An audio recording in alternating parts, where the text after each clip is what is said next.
Hello, everyone, and welcome to the Super Metroid and Link to the Past Combo Randomizer 2020 tournament. We got another one here for you. This is a big one. In the Name of DT versus ObscureLifeForm, fighting for their lives. Group I, losers round one. So these guys need to take the win here to move forward. My name is Alucard2004. Joining me on commentary is Wild Anna 69. Hello, everyone. Super excited to be here with my boy Alu. This is going to be quite the race. I hope you all are excited for this. I mean, how can you not be excited for combo, just in general? Pretty much. It's the best two games to play together. Absolutely. Absolutely. So these guys are going to get started here pretty soon, but I think the most important thing to discuss here in the beginning is something that we like to do or not do is check the map when we start out, when we head into A Link to the Past. But I'm wondering what your thoughts are, and whether or not these players are going to jump into A Link to the Past right away, maybe check that map like I like to do, or stay in Super Metroid and check those first two checks. Yeah, I mean, there is the option to check one check logically and another check out of logic. You do need like high jump or space jump or like morph bombs or speed booster in order to collect the ceiling item in Blue Brinstar. But there is the option to kind of gamble on Super Metroid and go down into Blue Brinstar for a couple items. We'll see if these players decide to do that. But the big payouts are generally in Link to the Past. There's just a lot more options there. You tend to see a lot more players head in that direction. And if they do, I mean, we'll hope we see a map check. It's good to get that information early. It sure is. And I think what's important to note about what you were already kind of highlighting, that the fact that like A Link to the Past is just so much more dense early on. There are just many checks that you have available with no items, where you don't need any items to get them. Already we're seeing a hook shot on the Lake Hylia Island, so that is going to be something that these players are going to be keeping in the back of their mind, or the front of their mind, for quite a while in this race, because you need a pretty significant amount of items to actually obtain that.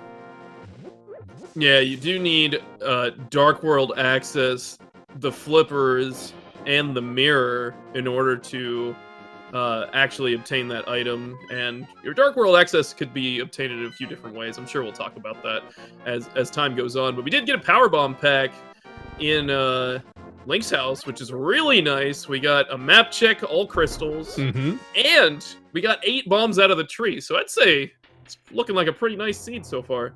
It sure is, and I believe that was the tier 3 pull. I don't think In the Name of DT took any damage there. So in Combo Randomizer, when you enter into Link to the Past, it automatically starts you on a tier 3 pull. Which, in order to get to that, you need 4 kills on enemies without taking damage. And I did see that ObscureLifeForm did end up taking damage, so whenever he ends up getting to his pulls, he may not be so lucky and not get those 8 bombs from that tier 3. And we did see a route divergence here too. I personally don't do this a whole lot, where you come into Kakariko from underneath, but I really like this decision. It's neat because you get to farm the bombs out of, the Haunted Grove area. There's a 50-50 bomb drop chance out of 2 bushes there. So ObscureLifeForm was actually able to grab a bomb, and then he's going to hit up the bomb hut here and farm up the rest of his... He's got another lucky bomb drop on the way. It's pretty nice. Yeah. But, the tree pulls, if they pay out, that can get you all your bombs pretty quickly. So I think that's given kind of DT the jump on being able to check some of these items here and escape. So he's been able to route Uncle cleanly into the escape, and 8 bombs should be plenty to get the job done.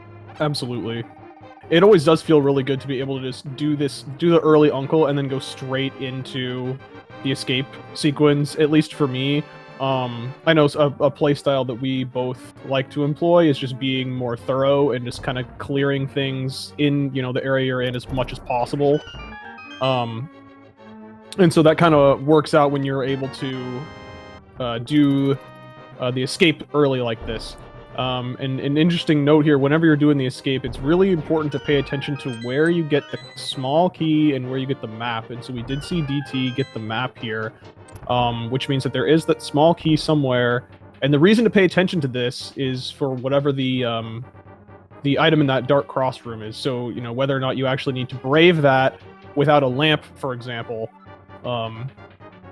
if it ends up being like the small key and you could just wait for the gloves to go into the back. Or get yourself through there and try and sequence break a couple items. So far, nothing too interesting in Kakariko. We did get a super pack there in the back of the well. And Zelda Cell only with 20 rupees. Another super pack in the well. And a sword. Wow. That's a pretty nice weapon. That'll help him through the escape later. It absolutely... He decides to go there. Yeah, absolutely it will. So I know you had already mentioned that we did get a Powerbomb pack from Link's house. We're getting those supers there. Those are two things that you really want to make sure that you end up getting before you head in to do any sort of like major item checks in Super Metroid, because both of those can really hold you up. It's not as common to go into Super Metroid without super missiles, but if you do, you're making a pretty big gamble that you are going to find some relatively early on, because it really can screw you up. Oh, and looking like tier 2, or maybe that was tier 1, was also single bombs. Yeah. As well as getting another 4-bomb drop from that enemy. So DT's doing really well on these bombs right now. Probably feeling pretty good. Doesn't know that sword's coming his way, though. Ooh. That's a flute at Lumberjack. Now, that's an interesting item, because in combo, that's not always required to obtain, but logically it might be important in order to gain access to the Mire area. So we'll just have to be on the lookout for you know, the mitts and the moon pearl and mirror and stuff like that, and potentially the items to get us through the lava dive to get to the lower Norfair portal that's out in the Mire area, because that can gain us access to Mire in a different way. So this is interesting already, because we could potentially see one of these players, you know, just bite the bullet and do Aghanim. Maybe that's their Dark World access anyways, and, you know, also get the flute while they're doing it, and that could lead to some payout, or it could just be a giant waste of time. So exactly, it's like that. Flute's one of those things that you really hate to see there, because it's like it has the potential to not be required for, you know, as you're saying, for, you know, Mire access or whatever, because you can get there through Lower Norfair. But it is such a convenient item for speed, just like getting around A Link to the Past really quickly. So that's like it's painful to see it there. But it also kind of plays into that point that you made earlier about various Dark World access that, you know, we can kind of discuss later. But I think it's important to note that the flute actually is a pretty critical item in that pool, especially in combo, because of the fact that it allows for different access to Super Metroid as well, if obtained or not. You know, it kind of affects your entire way of routing around the Lower Norfair Mire, potentially desert area of both games. Definitely. And I mean, it helps you get around too. Like, it's a really nice convenience mobility item, which, I mean, obviously there's the required stuff, but sometimes it's just nice to be able to get to, you know, if you want to go to Ice Palace, you know, flute to 8. If you want to go to Palace of Darkness, flute to 5. If you want to go to Agana, you know, flute to 6. That's always one of the greatest things early on, is if you put that Agana check off for a little bit and then you get that flute, it feels really good to just be able to flute there instead of walking all the way, as we see ObscureLifeForm doing right now, as DT kind of finishes up the Kakariko loop. Now, interestingly, ObscureLifeForm decided, after going through the dam checks, decided to go over to Agana instead of heading over to the eastern Lower Hylia route. Yeah, pretty interesting. Good time to route it in, honestly, because then you can just go straight down to Mini Moldorm and then Ice Rod, and you're kind of de-risking the Agana location, or taking a gamble on it, because, I mean, it is out of the way. It just plain is out of the way. A lot of people just check it late. But if it was something valuable, like morph or whatever, then you're probably getting ahead of your opponent on that one. It looks like he's gonna go clean up these uncle and likely escape checks shortly. Now with a sword, might be a lot easier to get through the dark rooms to get to Dark Cross. That could be an available option for ObscureLifeForm. Not required by the logic, but could be a nice time save to just go ahead and check those, and if something good's there, they don't have to worry about double backing there. And if they get the key, they can move on to the back of escape as well. Yeah, it can be a really good payoff. Especially, like the better you are at navigating those dark rooms, and like you said, the sword really does help with that. And it's a fairly decent gamble to make. 3 items back there plus the one in the Dark Cross. So it's fairly dense in this early game here.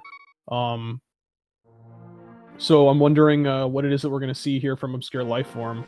If he's going to just continue on into the Zelda cell, or if he's going... There's a play that can be made to take this key from the first blue guard, use it to backtrack to the back of escape, in which you'll get the other key to come on back and finish the rest of this. So interested to see what he's going to do there. Looks like he's going to continue on all the way back to Zelda Cell as well. Whereas DT is finishing up his well checks, and I imagine from what I know of watching of DT plays, I'm fairly certain he's going to head on over and check the Eastern Hylia checks. Mini Moldorm, 5 checks there, plus Ice Rod Cave. Yeah, right now the density appears to be Mini Moldorm and Ice Rod, as you said, but also we've got Eastern Palace and Sahasrahla. Yep. A lot going on there in terms of item density, so that's where we're kind of looking. Yeah, and I mean, just having here, we don't have a lot right now. Yeah, exactly. There's really not very much in the way of progression, so something's got to be here somewhere. But then this is kind of where you reconsider that initial Super Metroid or A Link to the Past gamble, is that your progression could have ended up being at the morph pedestal immediately, and you're ending up doing all these like 25 minutes of A Link to the Past checks and not getting the progression that might have ended up being in Super Metroid. But DT did find a glove in Mini Moldorm, so that is going to give him access to the back of escape. Really important, again, to remember, if he does not get the small key in the back of escape chest, that means that it is in the Dark Cross room, which means he doesn't need to go and get that. So it's really good to remember those kind of things and count your items, pay attention to what you've been getting.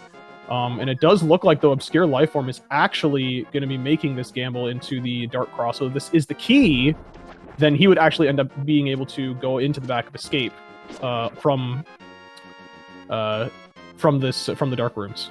But we know that that's accessible a little bit faster, so unfortunately for ObscureLifeForm, if it is the key, then he might be spending a little more time, bothering with these dark rooms, and DT may end up just skipping that key entirely. So we'll see how this plays out, but it could be a nice payoff to just get this done. Yeah, and I imagine we're going to see DT go and check that immediately before even going to Sahasrahla and Eastern Palace. Mm-hmm. The other annoying thing that the glove unlocks is Zora. These guys have like 80 rupees to their name. So we could see 111 on ObscureLifeForm's side, but that's still not the 500 we need in order to get that item. So hopefully there's something here, or at least some money, so they can go do that. Because you hate to see people have to farm for days. And I mean, we've seen the crab pool, and we've seen... Oh, okay. Oh, wow. All right. So this was a great backup escape. My goodness. So a hammer and gravity. And so we do know that there is an item in the Dark Cross room. ObscureLifeForm did get that for us. It didn't show up. Sometimes in the dark rooms, the items don't show up, so I'm not entirely sure what it is back there. But DT knows this. Killing that... trying to kill that rat by using his boomerang and the sword to find he's trying to find it. But that hammer and that gravity suit are really, really great. Don't actually give any progression right this second. But with the hammer plus the glove, they are only a moon pearl away from having Dark World access. So that might be something to be looking for as far as progression in the Sahasrahla and Eastern checks. Although it could be a number of things to give progression from this point.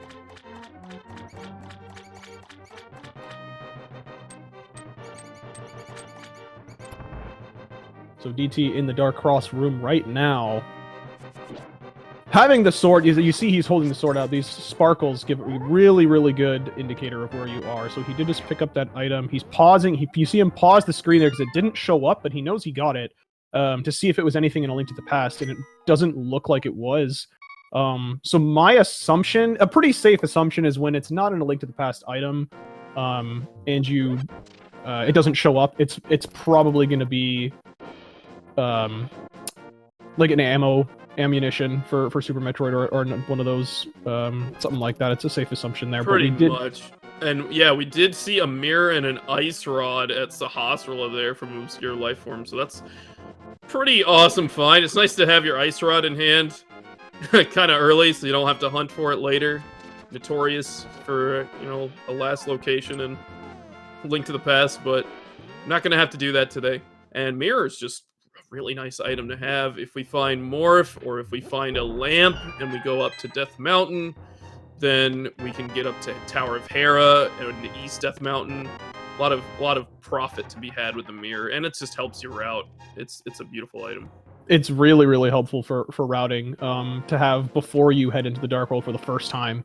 You can really make sure to knock out a lot of those mirror locations, because isolating those, going through the Dark World when you just don't have it, creates a lot of potential backtracking. But I think it's also worth it to note that the mirror is another one of those items that is going to be required to get for that hook shot that we know is available. So DT does have the hammer, gloves, and mirror all together. He would just need a moon pearl and flippers in order to get that hook shot at this point, which would be additional access over to East and faster access to Eastern Death Mountain. Right. Alternatively, we could get another glove, and that would give us access to the Kakariko portal, and then we could walk all the way down there with flippers and grab that item. Or even better yet, we have Gravity Suit. If we get Morph and Speed Booster and flippers, then we could try to get to the Dark World a different way through Meridia. Isn't combo great? Yeah, I know. So many options. So many wonderful options. It's so great. Like, it really makes you think about these two individual randomizers. If you're coming from a place where you played these randomizers individually, or even just one of, there's a Moon Pearl. Super, super important. That is there. And I'm wondering, I didn't actually see if ObscureLifeForm went and got that, or if he had missed that check so far. But where was I going with that? I don't remember. But Dark World access now, though, for In the Name of DT. So that's going to unlock a bunch of checks, and pretty early as well. Yeah, we get access to Hype Cave. We can do Village of Outcasts and Thieves Town. We even have the hammer, so you don't have to isolate any locations there. We can get a look at the Dark World map, which is nice as well. If these guys want to break, they can break the logic. They can go up the mountain through the dark and rescue the old man and go up to Tower of Hera and potentially clear that dungeon. Might be firelocked. Or they could just head over to East Death Mountain and get a bunch of checks there. 8 items. So, a lot of options available right now. I personally, my playstyle, I really like to, other than the obvious call of going to, breaking up the mountain and getting up there to get that very, very dense Eastern Death Mountain, those Eastern Death Mountain checks, is great. I also like to just be able to have the ability to, after saving the old man, be able to save and quit up to the mountain and just get right into that part of Super Metroid. I do like to focus more heavily on Super Metroid. It's just a personal playstyle preference of mine. So I like to get that available right away.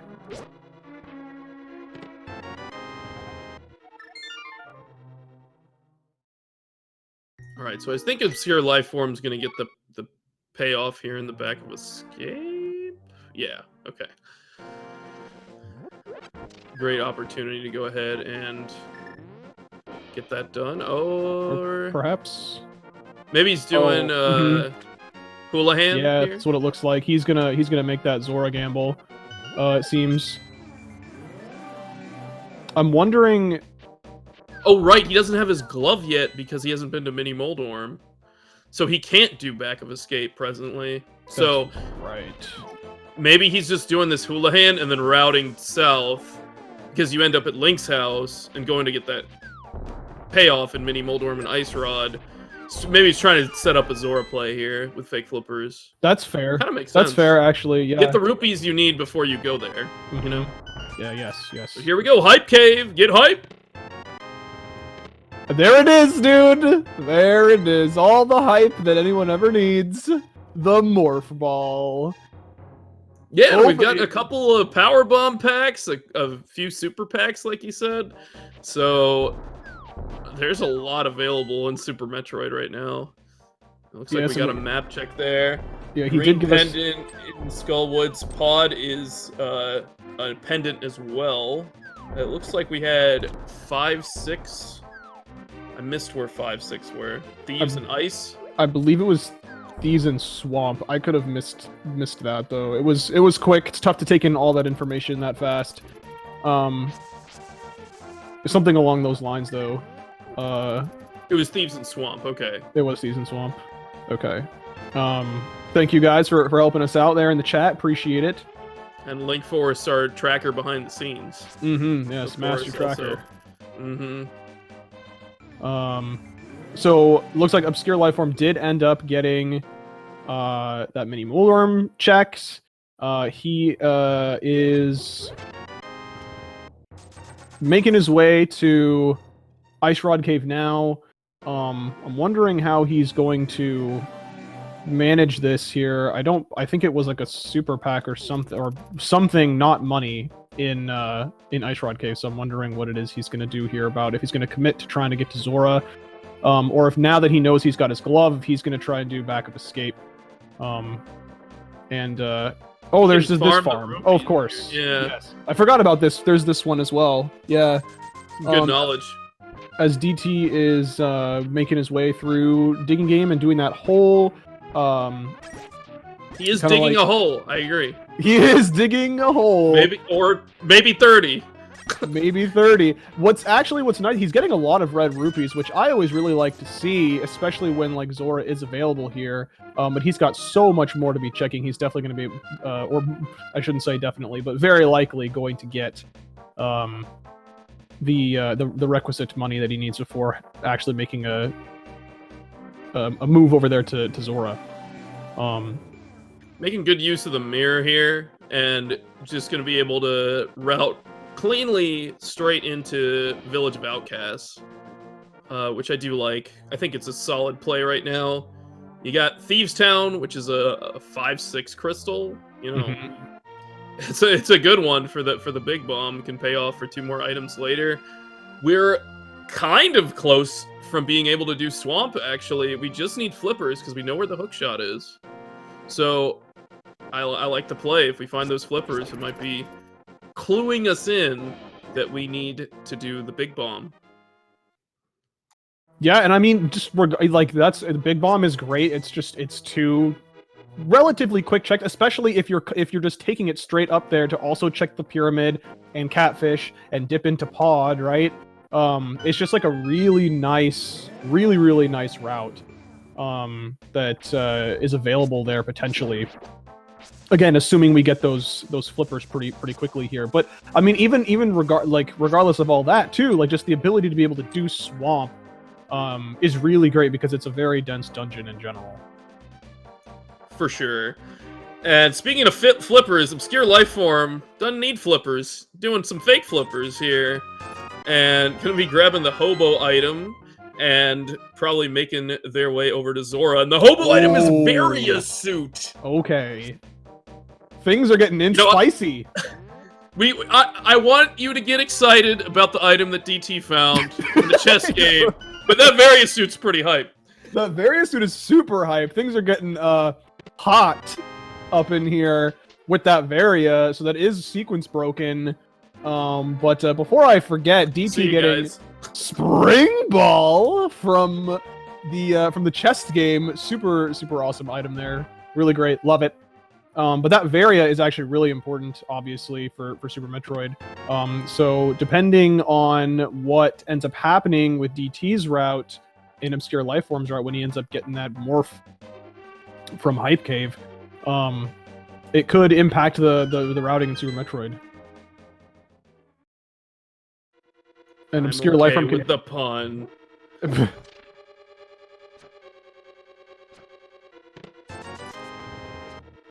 But it's continuing to circumnavigate that those flippers there. ObscureLifeForm is getting all these checks done out of the way, and it's really nice because other than Swamp, these are really the only checks that require the flippers, and so it's really great to just be able to knock this all out because it's pretty out of the way, this whole area and all of the flippers checks. To have to like come back later when you get the flippers. Yeah, having the Moon Pearl to be able to do Waterfall along the way makes it pretty dense, and I mean, it's already paid off. He found Varia, and that opens up a lot of Norfair, potentially, although we don't have any way to get up to, you know, past the way to Cathedral. We don't have Morph Bombs or Speed Booster or anything, so... But we can still check some things in Norfair, and that'll help. Yeah, exactly. So and there are saves you a bunch of damage too. It's just a nice item for that. Of course, yeah. So yes, there's definitely a number of ways that, or a number of item sets that can get you into Norfair. Currently, none of these players actually have any of those. Technically, I mean, you could do. DT right now has Spring Ball, and he could do some Spring Ball jumps, which is not a logical trick that you can do in normal mode here, but it is technically an available option for him. As now we see ObscureLifeForm has picked up his gravity and his hammer, so now he's got his Dark World access plus both suits in Super Metroid. So feeling, if I were ObscureLifeForm, I'd be feeling pretty good right now, having both of those, having Dark World access plus both the suits. Especially with our omniscient knowledge here that he's going to be hitting up his morph pretty soon. Yeah, it'll be interesting to see if ObscureLifeForm decides, you know what, I got morph in 2 suits, maybe I should be in Super Metroid, because that could be a big play. I know what I would do. Go to Pyramid Catfish. That's my guess. Exactly. Right after Hype Cave, Pyramid Catfish is the most dense option available. There you go. You heard it from the guy. No, I personally, I would. It's tough. Like it's sometimes I do end up staying in A Link to the Past a little bit longer if I do have like a decent amount of items to check a lot of things like they do. Like with the mirror, really helps be more efficient about checks. I would if I were them, you know, I also have the hammer wanting to go into Thebes without having to worry about isolating the big chest check. You know, those kind of things are things that I kind of think about if I'm weighing whether or not to immediately bail and go into Super Metroid, but it generally is going to be my kind of playstyle preference is to just go straight into Super Metroid because there are so many available checks there, especially with both the suits. Yeah, now interestingly, we don't have a lot of mobility items for Super Metroid, so maybe these players are trying to hold out to see if they can find like Space Jump or Speed Booster or High Jump or Morph Bombs or something that can just help them get through the game a little bit quicker. I mean, we did get Spring Ball, which is nice. You know, might save you some power bombs here and there. So that could be a pretty good reason why they're waiting. Yeah, absolutely. And I mean, like, any one of those items that you mentioned significantly speeds up your traversal through Super Metroid. Particularly speed or high jump or space jump. Any one of those can really make your traversal much more faster and much more efficient. Yeah, speed in particular, in my mind, is really the one that you want because it just lets you route cleanly through the early part of Super Metroid and just gives you access to most of the available checks. So just be looking out for that speed booster. It also gives us logical access to Dragon until we find those flippers to do the back door into Meridia. Speed booster gets you in the front, which could be a really critical item here. Yeah. We did just see a very nice on-script fight there from Blind, from DT on Blind, very textbook. ObscureLifeForm getting his grappling beam as well. Not really. Grapple does actually serve a little bit of a purpose, and gives you logical access to a couple things potentially. One area of the game it can get you into Wreck Ship. Assuming you don't get a space jump or high jump boots or grab or a speed booster to get yourself in there. It allows logical access into Shack Tool by breaking that block that blocks him, the crumble grapple block. So it is a nice item. Does actually give a couple good checks here. Now, interestingly, this play into Skull Woods here from DT. Not a whole lot that you can do here. I understand the decision to like come in and try and just like it's just like on your way while you're doing the north route stuff. But to me, this, and again, this is I qualify all of this with personal playstyle preferences. This upper route, when you're not able to complete Skull Woods, becomes a lot less. It's just a lot less appealing to do. It's a tough one because I mean, like with Mirror, like you can kind of get some of these checks quickly, and I like the route that DT took here to grab the key from that middle portion of Skull Woods, and it's got us a bottle, which is nice. That opens up one check, but you can get these items pretty quickly and just mirror back to start here and see if you can find the 2 items in a pendant dungeon. And then if you do find those 2 items, which we didn't in this case, then you're kind of just done with that area unless we have to double back for the pedestal. And, that would be quick because you just beat Skullwoods and then go to the end. So I kind of treat Skullwoods sometimes as overworld, but some people have differences of opinion. Obviously, in this case, it's the green pendant, so there's like another little piece of value to be added for coming back. I think there's different schools of thought on this one, but of course. Yeah, but like in this case, it looks like we got a bottle, which might help them with some safety, and let's see what the sick kid gives. Yeah, and I mean, I want to, again, you mentioned it, I do really like that route that DT did to kind of go through everything, and there are those morph bombs, though, that you said, you mentioned earlier, to kind of more like efficiently route things. So that is what's referred to in the logic as can fly. So there are 2 items that give you quote-unquote can fly, which is space jump and morph bombs. And can fly is defined as the ability to travel vertically in any situation, any amount of vertical height in any situation. So you might say that speed booster would qualify for that because you could just shine spark straight up. However, there are instances in which you cannot get a shine spark in an area where you need to travel straight up. So what's really great about that is that actually logically puts in many items early on in Super Metroid into logic here for DT. So it's really nice to have. Looks like ObscureLifeForm did make the same play. So we'll probably see ObscureLifeForm do a mirror and check that sick kid check kind of while he's in Village of Outcasts for the first time, so that would be pretty efficient. And there's a mushroom in Graveyard Ledge. That's a pretty annoying check to get to, but that might be a big payoff. And we're kind of close by. Wouldn't be surprised if we see DT head over there, and potentially we could see a Kern jump over to Catfish if he's so inclined. I would be delighted to see that. It would be a pretty nice route on his way over. I mean, we might also see a scum on the mushroom, a save scum, which as far as like efficiency of the check goes, isn't the greatest, because you have to basically save and quit, run over there, check it, and then if it's bad, you reset, and then you're back in Super Metroid, which makes sense if you want to go into Super Metroid from after that check, which makes a lot of sense. But just like generally speaking, that sequence does waste more time as opposed to like just doing it more naturally within the route. You know, like if they were on there, as we were saying earlier, like after doing the big bomb check.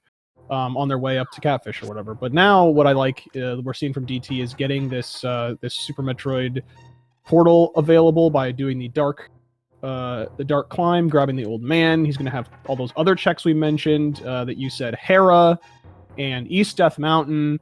Lots of density in making this relatively simple navigation through these two dark rooms.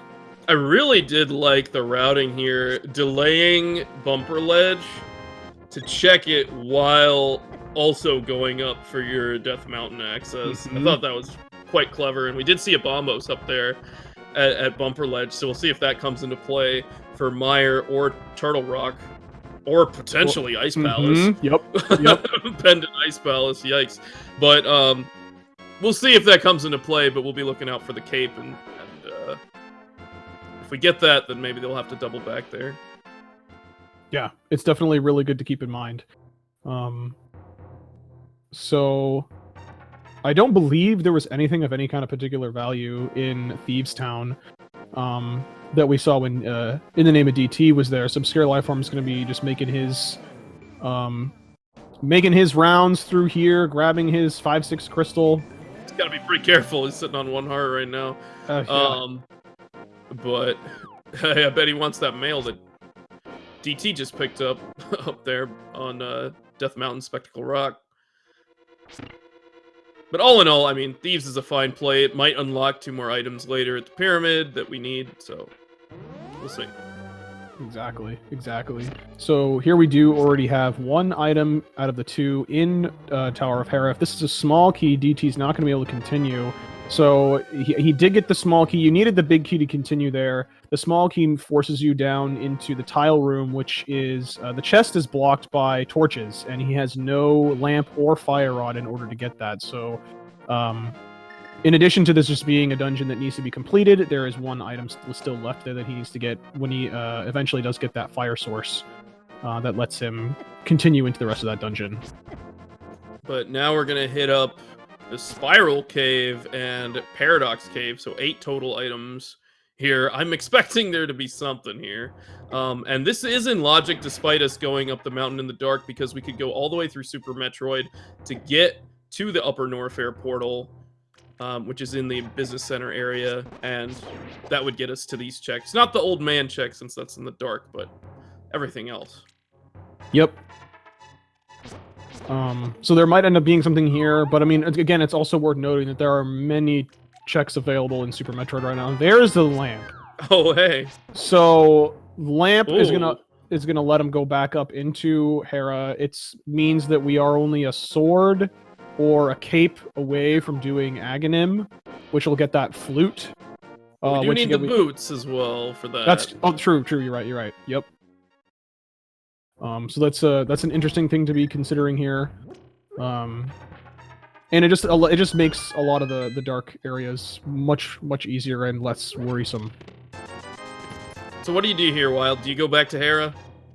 I do not go back to Hera. No, I am definitely going into Super Metroid like immediately after doing these checks, because you save and quit back to the old man, you go into Super Metroid. Well, I'm saying you, but this is me, and I would go into Super Metroid. I would probably do the high jump checks and the bottom of business center check and the 2 ice beam checks, and then I would, depending if I got anything, I might just reset right away. and take myself back to the ship. Or I would go back through, if I did get something I wanted to keep, whenever you transition games, the game automatically saves everything that you have. So I would go back into the Link to the Past portal to save my items, and then I would reset back to the ship, and then continue from there doing all the criteria and the Brinstar checks. In DT's case, because he does not have that Varia that ObscureLifeForm has, so staying in Super Metroid and doing those Norfair Hell runs are not as appealing, especially because I haven't seen very many energy tanks for these players. Yeah, I don't know if we have too many. I don't even know if the ice one is, you know, practical, like, as an option right now. I wouldn't recommend. Ooh, there's unfortunately a death on blind. He was so close then and there. It was very close. But let's see if he goes back. But like, if you only have one tank, it's doable. But it's, you know, you gotta get there. You can't dawdle. So I'm not exactly sure how many we have, but if we only have one or two, it's probably kind of sketch. Exactly. Yeah. I remember seeing one. For sure. One in Hype Cave for sure. I know that one. So then there might be two. Then I remember the one that I remember seeing was in Kakariko somewhere, I believe. So they've got at least two, which is not really conducive to speedy hell running. So yeah, I would definitely want to head on back to do those first like preliminary checks in Super Metroid before in the first area of Norfair before resetting and heading back and getting all of the criteria checks, all of the Brinstar checks, with the exception of two. One in criteria blocked by Speed Booster, which they don't have, which you can check. And then there's the one item at Waterway in Pink Brinstar, which requires Speed Booster that you cannot check. ObscureLifeForm taking another death to blind. Really tough, this fight, when you get off script in the beginning and have to do it again. The fight can get pretty hectic. So I don't blame him for bailing on this for now and coming back to take care of that a little bit later. Or maybe grabbing a potion here? Is that what's happening? That actually, you know, you're right. That might be. Yes, you're totally right. Yep. So good call. Buying the heart. Buying that single heart. Nice. We did see the second item in Hera there from DT, so it's just 3 bombs and a missile. So nothing really great here, but I mean, you're here. It's a crystal. Gotta do it. Finish it up. You have hammer. You can do it pretty quickly. Yeah. Moldorm becomes pretty trivial when you have, you know, a hammer or a tempered sword or something like that. Take him down really quickly. 3 swings. DT channeling his inner Reinhardt, hammering down our friend Moldorm. Well, Moldorm down. And that's our second crystal. Second crystal, almost 42 minutes in. I feel this is a pretty solid pace here that DT's got going on for crystals. Oh yeah. So again, I imagine he's going to be going into Super Metroid at this point. There's not a ton of really dense things left in Link to the Past as of right now. Options. Yeah, for sure. It looks like DT is going to be hitting up that Norfair portal. So here we go, back into Super Metroid. We got 3 E-Tanks. That's not bad. Only 2 Power Bomb packs presently.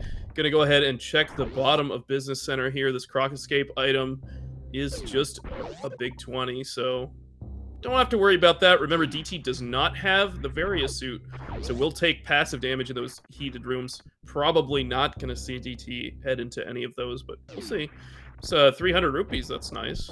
It's nice, especially because he has not been able to do Zora yet, so he still needs that money there. Great fight there from ObscureLifeForm. Classic scenario of taking extra time to get a safety and then not needing it at all during the fight. So it was a really great fight, and he didn't take very much damage, if any. and just didn't even need that red potion, which I mean is good, you know, for the future, right? Like he might end up needing it later on. Good so investment. exactly. Investing in his future. So he's going to see that Bombos there, and then looks like he's going to go do that those checks at Graveyard Ledge is what I'm trying to say. So DT did the looks like he's going to stay in Super Metroid for a little bit. He might end up going backwards through Red Tower. I wouldn't necessarily advise that with the item set that he has. It is you know, logically available, or a possibility, because he does have Can Fly. He with those morph bombs to infinite bomb jump. He does have the ability to kill the Rippers, the little floating turtle guys that go back and forth horizontally across the screen. You do want to make sure you kill those with either power bombs or super missiles. Otherwise, you're not going to have a very good time trying to bomb jump. They're just going to get in your way, for sure. Exactly. Yeah. There's another bottle at Kraid Missile, and ObscureLifeForm picks up that mushroom. This could be an interesting time to route that in, if they so choose, but looks like back to the Dark World. Maybe we'll see a Kern jump from ObscureLifeForm, potentially. But DT's trying to keep the pace with these progression clears. It looks like that's what's happening right now. Going to beat Kraid, so getting the first Super Metroid boss out of the way. Okay, and here we go, the Kern jump. Trying to set up that bomb so that it boosts you into the pixel right below the transition, or above the transition, I guess, in this case. So that you can transition and fake flipper. It's super cool, and, you know, gets you across. You're getting it third try, something like that. Pretty quick there. Really good job there. DT has just been recently trying to learn the Kraid quick kill. Did a pretty decent job there of getting the setup. Unfortunately, missing the supers to get the stun lock on Kraid's mouth, but all in all, good fight. Took him down pretty quick. Decent recovery too. Yeah, and getting more power bombs. Oh, good. 15 power bombs. That's the magic number that you want to see. It's basically a safe amount that's gonna get you. You're really not going to need to worry about your power bomb count if you have 15, but he also has the morph bombs, which does mitigate the need for a lot of power bombs as well. So all in all, with 55 missiles, oh my gosh, this is good. This is good for ObscureLifeForm here, getting that high jump. But with 30 supers also is a really comfortable amount of ammo. But getting that high jump though, when going into Super Metroid, it's gonna just immediately make ObscureLifeForm have a leg or a boot up on DT here in terms of speed and ease of traversal. It just helps you in so many places. It's such a nice item. And here's an opportunity to turn in that mushroom on the way to Catfish. So really clean routing here from ObscureLifeForm.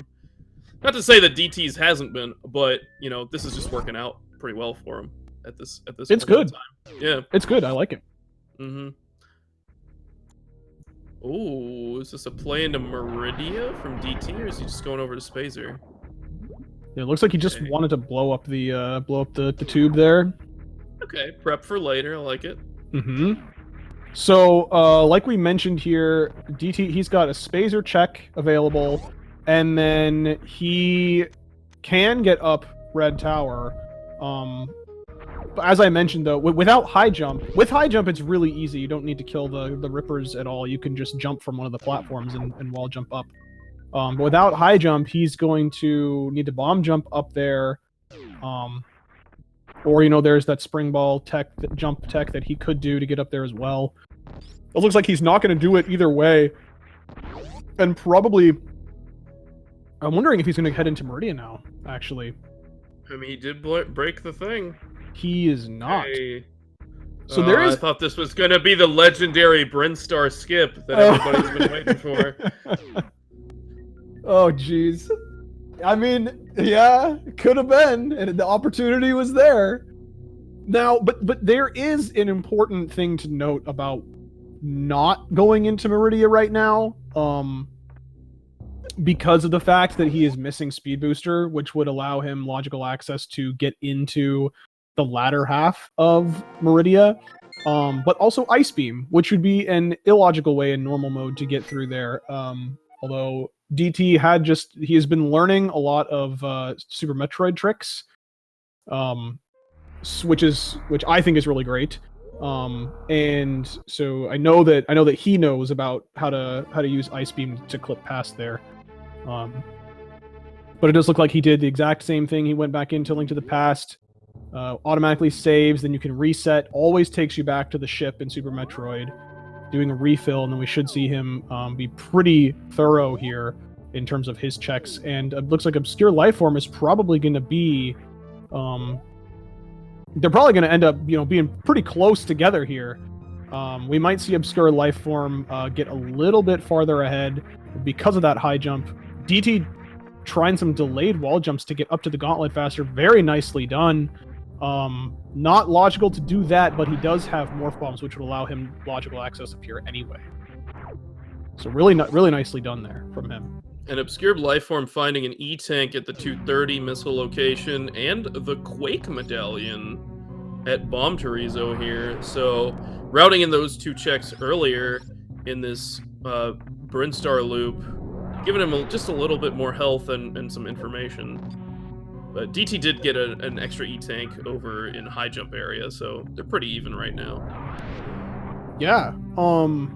And I think seeing that Quake is actually really nice, especially with the knowledge of Bombos as well.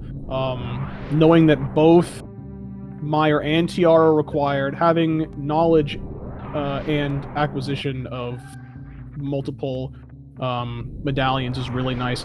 Okay, so this is something that I am really interested to see how this pans out. So it looks like ObscureLifeForm, I'm not sure if this is what he normally likes to do, or if he's making a gamble right now, but heading over into Wreck Ship before doing any of Ether. Okay. Now we know where all our medallions are. There you go. There's all the medallions. So that's really nice peace of mind for these runners here. Not really needing to be super concerned about what they need, except, just like hoping for that cape to be able to get that bombo, so that it's really out of their minds. Finding the powder there, ObscureLifeForm, which is great. Yeah, considering he did turn in that mushroom already, doesn't have to worry about if DT would have done fake powder strats once they get the red cane. So this is a neat route, and I think it's interesting. We do have the grapple beam, and we have high jump and gravity. Both allow us access to the wreck ship. So this is all logical. This is all good. Phantoon should be a breeze with Varia suit and gravity suit. Yep. I actually like this play. I think it's cool. It's really interesting, and I'm also really glad that ObscureLifeForm showed the gravity plus high jump method of getting into here, because I feel like if especially for newer, if you're new watching this and you're trying to learn, the different things that can be required, different ways to do things, I feel like that one is a lot. It's not as intuitive or well known as just using grapple to get across. So it was nice that he was able to show that for everybody, as it is a logical access there. Find DT being the first to find that single arrow. The dream. As ObscureLifeForm is starting his Phantoon fight. I'm really interested. This is a really interesting play. Personally, not a decision that I would make. For a number of reasons. Mainly the fact that there are so many checks in Brinstar that could be speed booster that you would want before going into Wreck Ship, because it locks the Wreck Ship reserve item. Yeah. And also just speeds up your traversal in Upper Ocean area. Exactly. Like it might, that in morph bombs it's not too bad, but like I generally agree with you. What is interesting is ObscureLifeForm only has 10 power bombs, so like maybe they're thinking, I kind of want to hold out for another power bomb pack and wait on that. So that might be the reason that they're delaying Brinstar. It's always possible, nice to have that many. But with the morph bombs though, That may, I mean, that is definitely True. consideration for True. sure. But like with morph bombs, it's not as much of a. They could have just forgotten. You know, it's entirely possible that you forget that you have stuff. Like I am not going to deny the fact that I often forget that I have things, and you know, people either meme on me or helpfully remind me that I have items that I forgot about. So yeah, we're gonna end up seeing this. I do really like this as far as like a race standpoint and like from a viewer's perspective. I really like to see the two of them taking different routes. It is really common to see a pretty like standard route from most players when it comes to Super Metroid. So it's nice to see a little bit of diversity in this. So Definitely. And right now, Brinstar is not really paying out. what are you talking about? There is a single arrow. Okay, I'm sorry. But you're right. It's not paying out at all. We haven't seen many of the checks yet so far in Wreck Ship, but those ones so far haven't been super great either. I mean, DT we did right find now, Ether. we did find Ether. Italian at the moat, and we did find the powder. So there is So that, but. I do want to mention though. Sorry to interrupt you, but I think it's Fine. important to note It's what cool. DT is trying to do here. He's trying to sequence break this. That looked like it was close there. Yeah, it looks like he did get it. So if you look at this gate, the button to hit the gate is on the right side, and he was shooting it from the left side. So what he was actually doing was positioning himself in such a way in the door to jump and shoot a super missile so that it traveled quickly enough and off screen so that it was able to go past the gate and open it from the incorrect side. Normally you do need wave beam logically to access that check. So that's one of the things that I really enjoy about Super Metroid in randomizers and particularly in combo is that it really rewards you for knowing a lot of those particular tricks for certain rooms and acquiring certain items, because it allows you to more efficiently go through and do all of the checks in the room. Because if DT didn't know that strategy, he would have to come all the way back here once getting wave, which could potentially be really, really late in the game. And backtracking to Pink Brinstar is really time consuming. So being able to get that check out of the way now when he's in here the first time is really efficient. Agreed on all counts. We did also see something efficient here from ObscureLifeForm doing a save over in Wreck Ship at the only safe station you get there. And deciding to go save before going to the Wreck Ship E-Tank location, which is kind of out of the way. You got to go through this spiky death room. No one likes it. And, you know, it was just garbage. So can just reset and get back up here to the attic. So it's a pretty nice play. Yeah, I mean, you know, it's great. Yeah, it cuts out all that backtracking, you know, takes a marginal amount of time to just pop up one extra door, hit the save, and then go back down, you know. Especially like you said, if you're not super comfortable with that spiky room of death and you're worried about possibly, you know, taking too much damage or whatnot. So DT, I kind of like what he's doing here, you know, like he's got one bottle already. He says, I don't need any more than one bottle, you know. Even if it's right in his way, he's just saving just a little bit of time by skipping these bottles here. There was some money that he also skipped in Wreck Ship, so he's taking every little time save that he can, even though the item fanfare is drastically reduced from vanilla by many seconds. So I can respect that from him. All right, it's a moment of truth here for ObscureLifeForm. Yeah, this is a really important check right now that he's gonna see here, whether or not he needs that speed booster, and it's a missile pack. So bailed out, as they say. Does not need speed. It's good news. It is very good news. This is. I wonder how it compares having to come back for the Wreck Ship reserve check as compared to going back to the waterway check. in terms of time loss.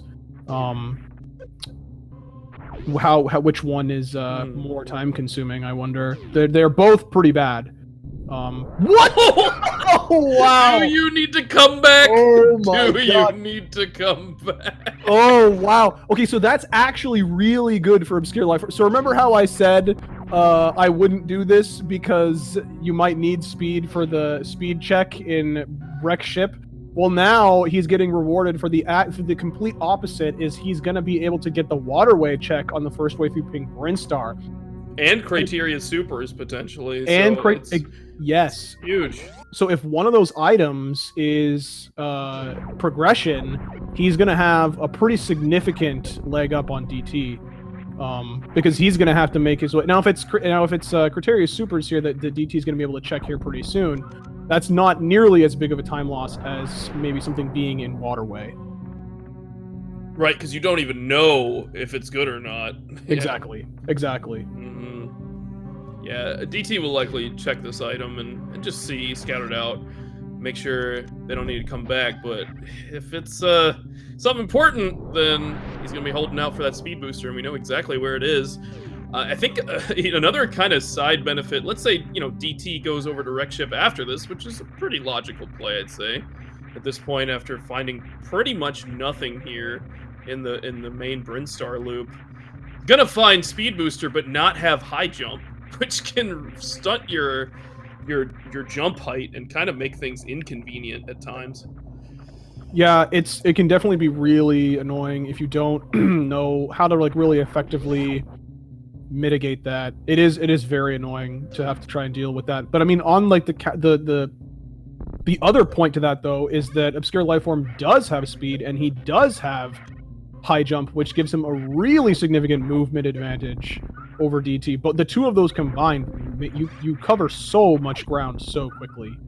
Mm-hmm. Hopefully, getting that speed could push Obscure Lifeform into Meridia as a solid play right now. Just being able to clear most of the checks there. Logically, we can't really do Plasma, but I don't think that's necessarily going to stop them, because they could still use Speed Booster to kill the pirates there, but it is a bit tricky. It is tricky. It's also, I mean, one of those things, you're usually going to be seeing players safe scum those sandpit checks along with the Shack Tool and Plasma checks. So you're usually going to see the right sandpit plus Shack Tool as a pair, and then a reset back to the save and Aqueduct, and then the left sandpit and a Plasma check as a pair, and then reset back. Assuming those items are bad and you don't want to keep them. But like you said, as it stands, they don't have a way to kill those pirates. A speed booster does allow that, but it does require a tricky short charge. But of import, Obscure Lifeform actually doing the Brinstar skip and going. I mean, technically this is still Brinstar, but he's got the main Bryn loop. Yeah, the main Bryn loop. Yeah. Yeah, but DT picking up the Quake, but getting the boots though from Obscure Lifeform. Again, really, really great movement item for A Link to the Past. And that's going to be... It's putting them one step closer to getting that flute. If people are hyped for Aghanim, and even though it's not really required to do it except for the flute. It could still technically be logically required to get there, but they do have the tools with which to get there fairly easily, breaking logic without space jump. So correct. It's not really a big deal right now, but it's a nice to have. Yeah. So as you mentioned, space jump is the factor here on whether or not... Technically flippers, because we need to get Varia behind flippers. That's true. But space jump is going to be that one missing item that they need in order for logical access to Lower Norfair through Super Metroid.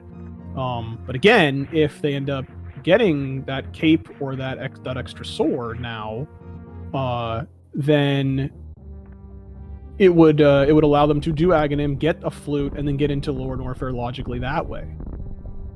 So DT making this check now for the criteria power bombs. As you see Obscure Lifeform heading on over to X-Ray. Excited to see what these items are here.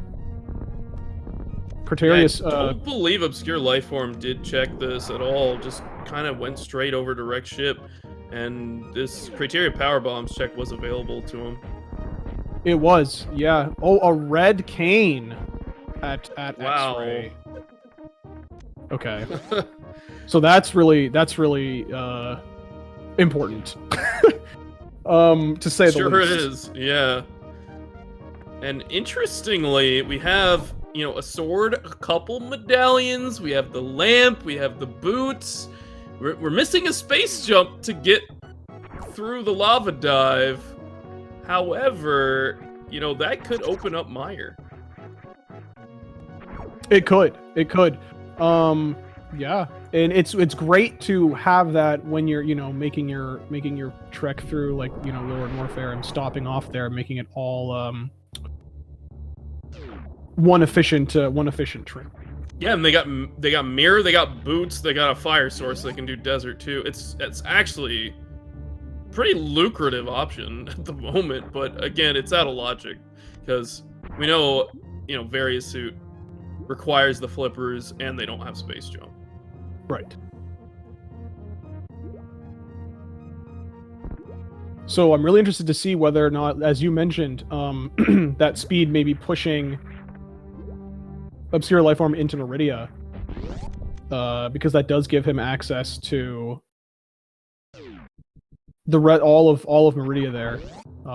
So. And all of that is in logic presently. Yep. Because Gravity Suit was just in the back of Escape. Now, Obscure Lifeform could also make the Norfair play, but that would be out of logic. But sometimes you just want to push it, right? Like you find something out of logic, it's like, whatever. I don't need flippers right now. Like I can do some other checks. Yeah, I can exactly. pay off.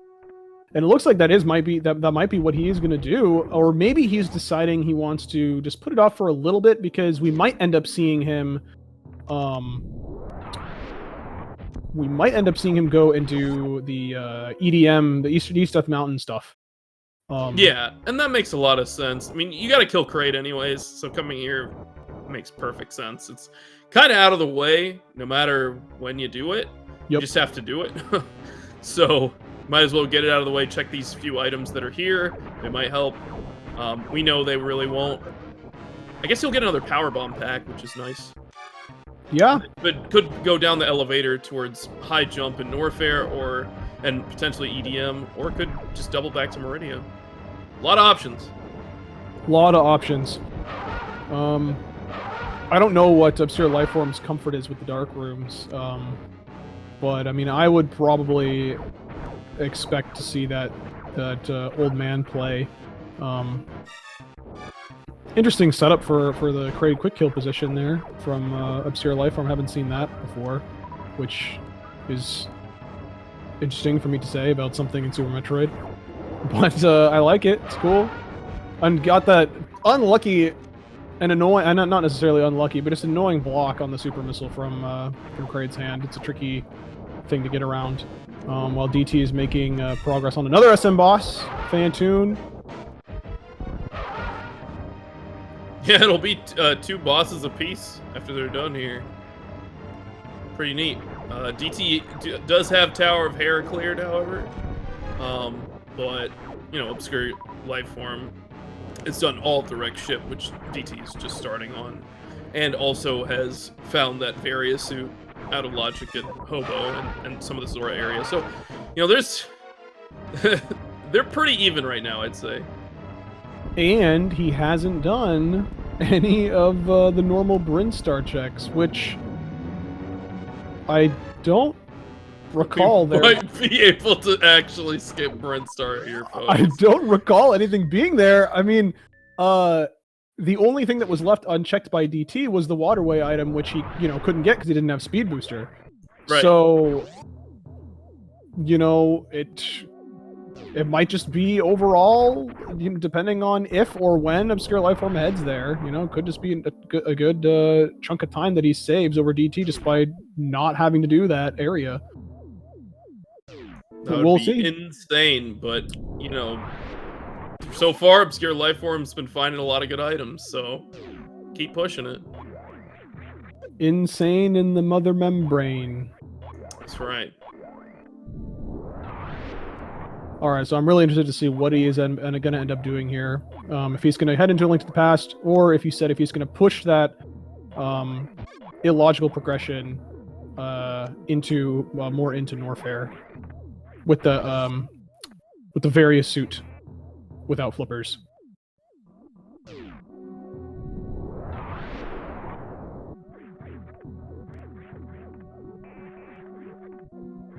Looks like DT is probably going to employ the same strategy that we saw from ObscureLifeForm, hitting up this save station so that he can just reset out if the Rush Ship Energy Tank item is nothing, which we know it's not. Nothing as in not worth keeping. Should clarify what I'm saying. There isn't a place where an item just doesn't exist.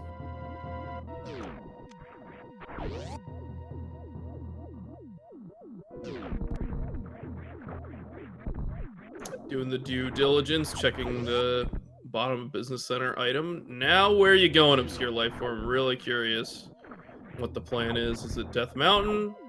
It's Death Looks Mountain. like it. And this it's a pretty fair play. Again, it's dense. You're gonna get that old man. Gets to use the boots up here, which is pretty nice. Yeah. You get that old man saving quit point, which really I think is really important. To have. Definitely. Especially where flute is.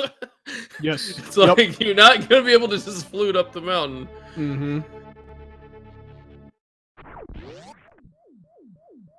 Logically pretty annoying to have to run all the way through Super Metroid to get up to the mountain without that, until you have access to that flute. DT doing a nice little clip there, employing all these new strategies that he's been learning. Really proud of this guy. Made a lot of awesome SM progress in the last couple weeks. It feels like the whole community has just gotten better. Like, I'm watching all these races, and it's just amazing to see how far everyone's come. And just the fact that we had 95 entrants in this tournament is amazing. It's like the turnout is awesome. The community is growing and growing. It's really great. Well, there's still active development on the game. We've got multi-worlds, and now Key Sanity is a thing for combo. So soon you're going to get multi-world Key Sanity. Who knows? Oh, maybe you'll get entrance one day. Oh, boy. Whew. Entrance. Gosh. No, thank you. It's a wonderful world we live in. It sure is, though, honestly. All right, so Obscure is going to run into the exact same problem that DT did, not having a fire source. Gonna bail, go get his fire source from Spiral Cave, and then maybe he'll come back and do just like DT did.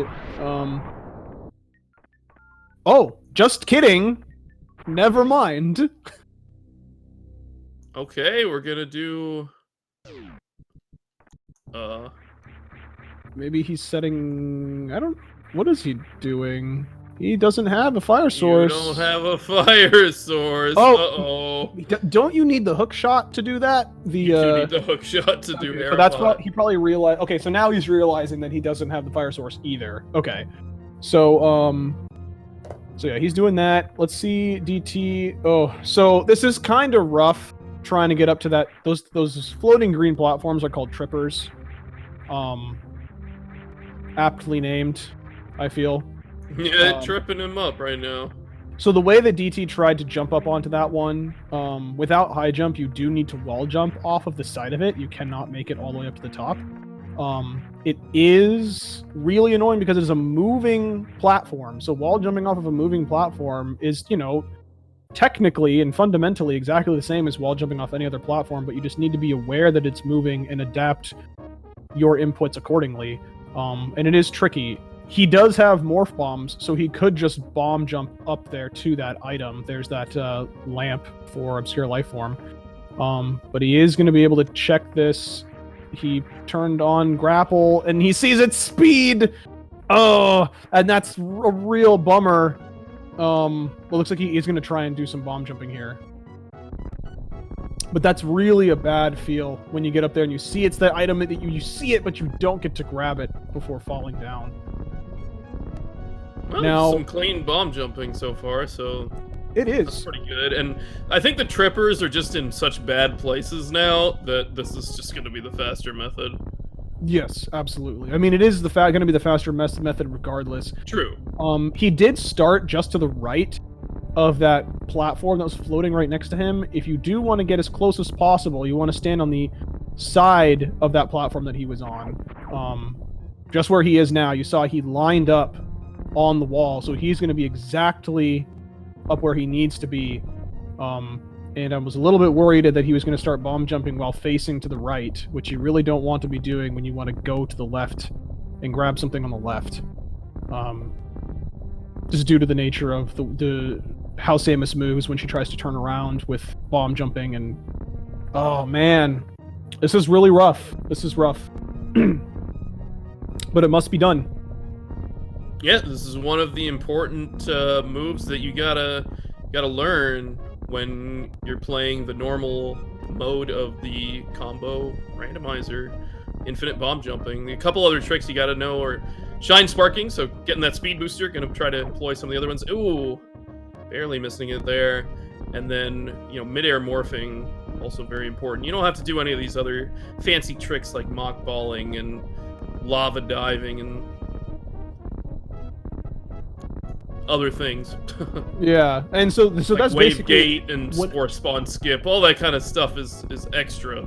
Yeah, so like when we refer to doing things out of logic, you know, that's kind of what we're talking about. It's tricks that are not within that that set of ones that we had mentioned. So DT finally getting up there feels really good, but also I'm sure, like, if it were me, I'd be kind of frustrated that it had taken so many tries to get up there, because it's such a time loss there.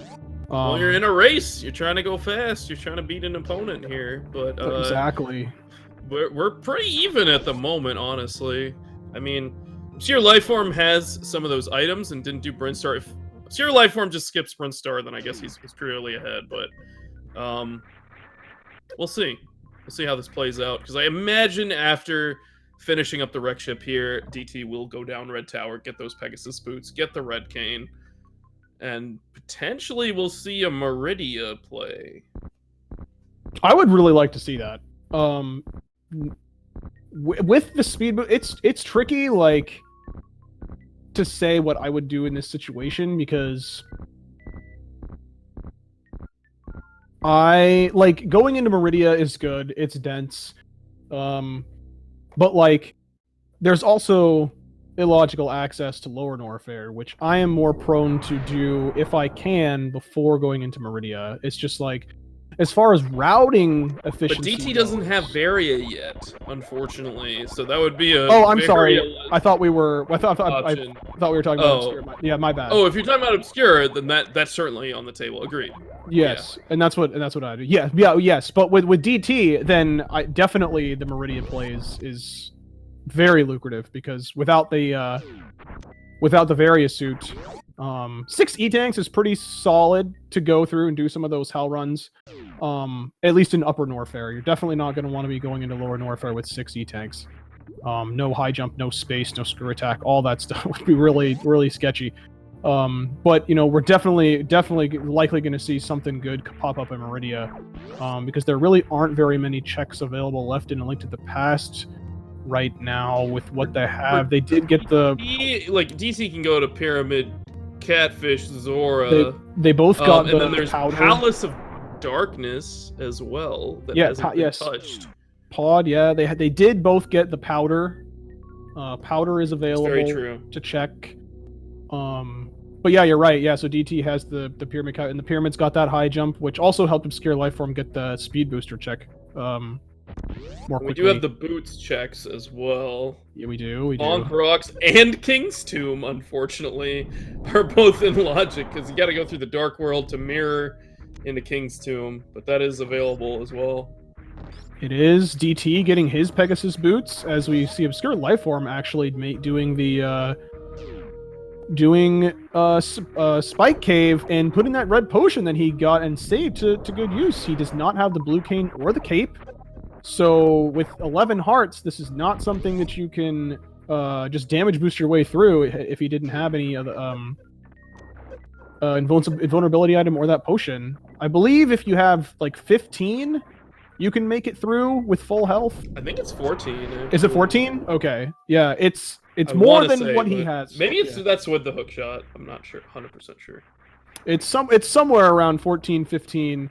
But yeah, so he wouldn't have been able to check that. But now that's off the way. The Dead Rock is in the worst position possible. Just bouncing around, just BMing ObscureLifeForm.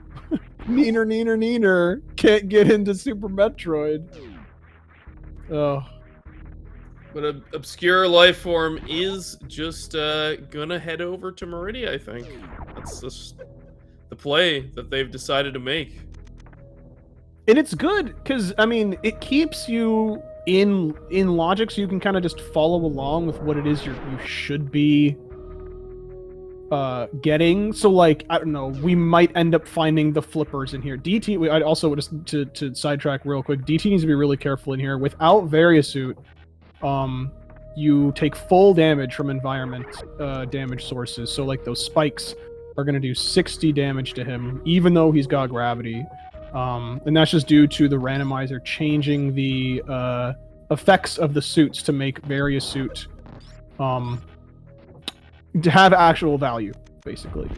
In the vanilla game, gravity does basically everything that Varia does. But they've changed it in randomizer.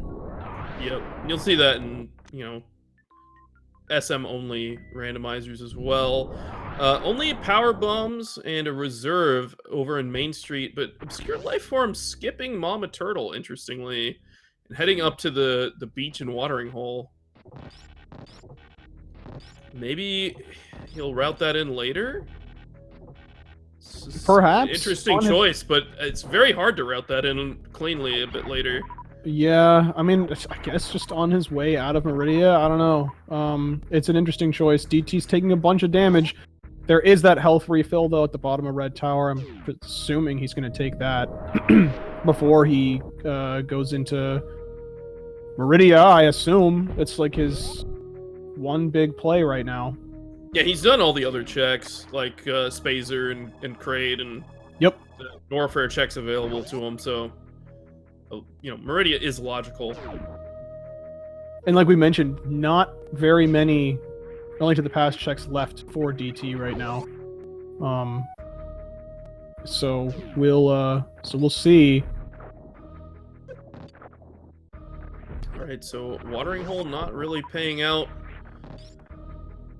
I imagine ObscureLifeForm's heading to Aqueduct next, but we shall see, because there's still those Mama Turtle checks available. There is those Mama Turtle checks available. So if we assume, I mean, again, like, there could be progression in A Link to the Past, like, through, you know, magic powder or whatever. But if you were going to see some sort of progression in Meridia, what would you want to see right now? If you were in their situation. I kind of want to see flippers. It opens up a lot.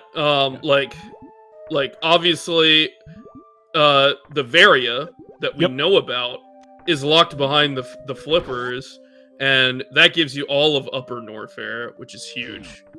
But the other thing it does is it lets you do Swamp Palace in its entirety.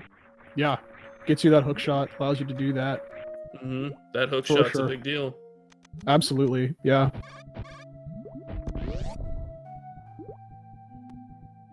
I wouldn't really mind seeing Space Jump either. Just so that we could, you know, putz around the Mire area, maybe do Desert and Lower Norfair. That would be good. But I mean, again, that would also logically require those flippers. to get that Varia in the first place. Right, that's a fair point, yeah. But I mean, it's entirely possible that maybe you do find Space Jump in Meridia, and the flippers are at like Magic Powder. You know, like that's right entirely or possible. In Pod. There's something I want to mention. Yeah. Oh, that's right. Pod is available. Important to note here, though, no charge beam for these players. Fighting Botwoon can softlock you if you do not kill him with the ammo that you have. So, ObscureLifeForm does need to kill him. Is getting some good shots off on Botwoon right now. DT having a little bit of trouble with this delayed wall jump getting out of the fish tank. That's what we're talking about, that high jump advantage. Ooh, only 12 shots left. Down to the wire. Very, very close to killing Botwoon. His hitbox is really awful. He did run out. Did he get it? Oh, no. I believe he saved in Aqueduct. Let's see. He did not. Oh, no, he did. No, I'm sorry. He just, yeah, never mind.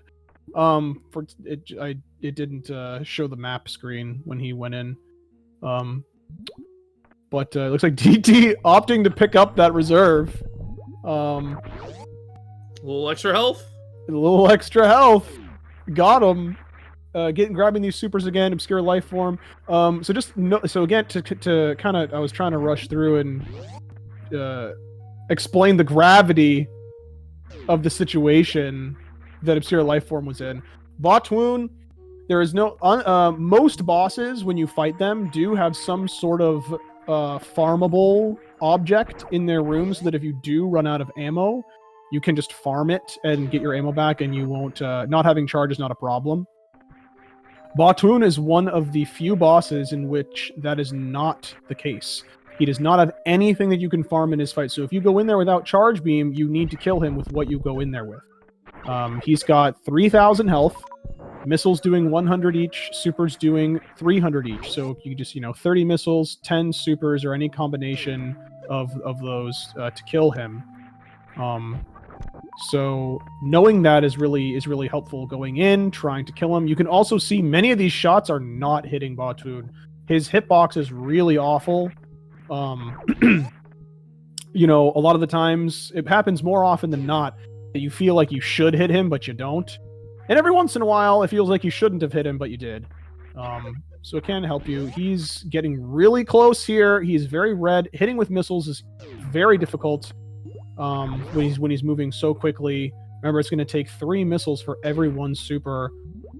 He did get it. Oh, got there. Very nicely done. That's a nice sigh of relief for ObscureLifeForm. Does not need to do that again.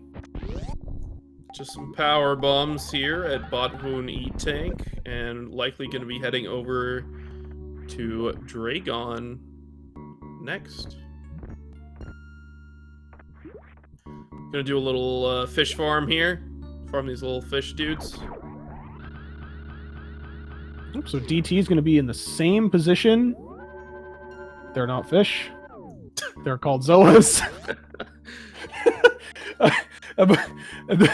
So DT actually is checking the sand pits first.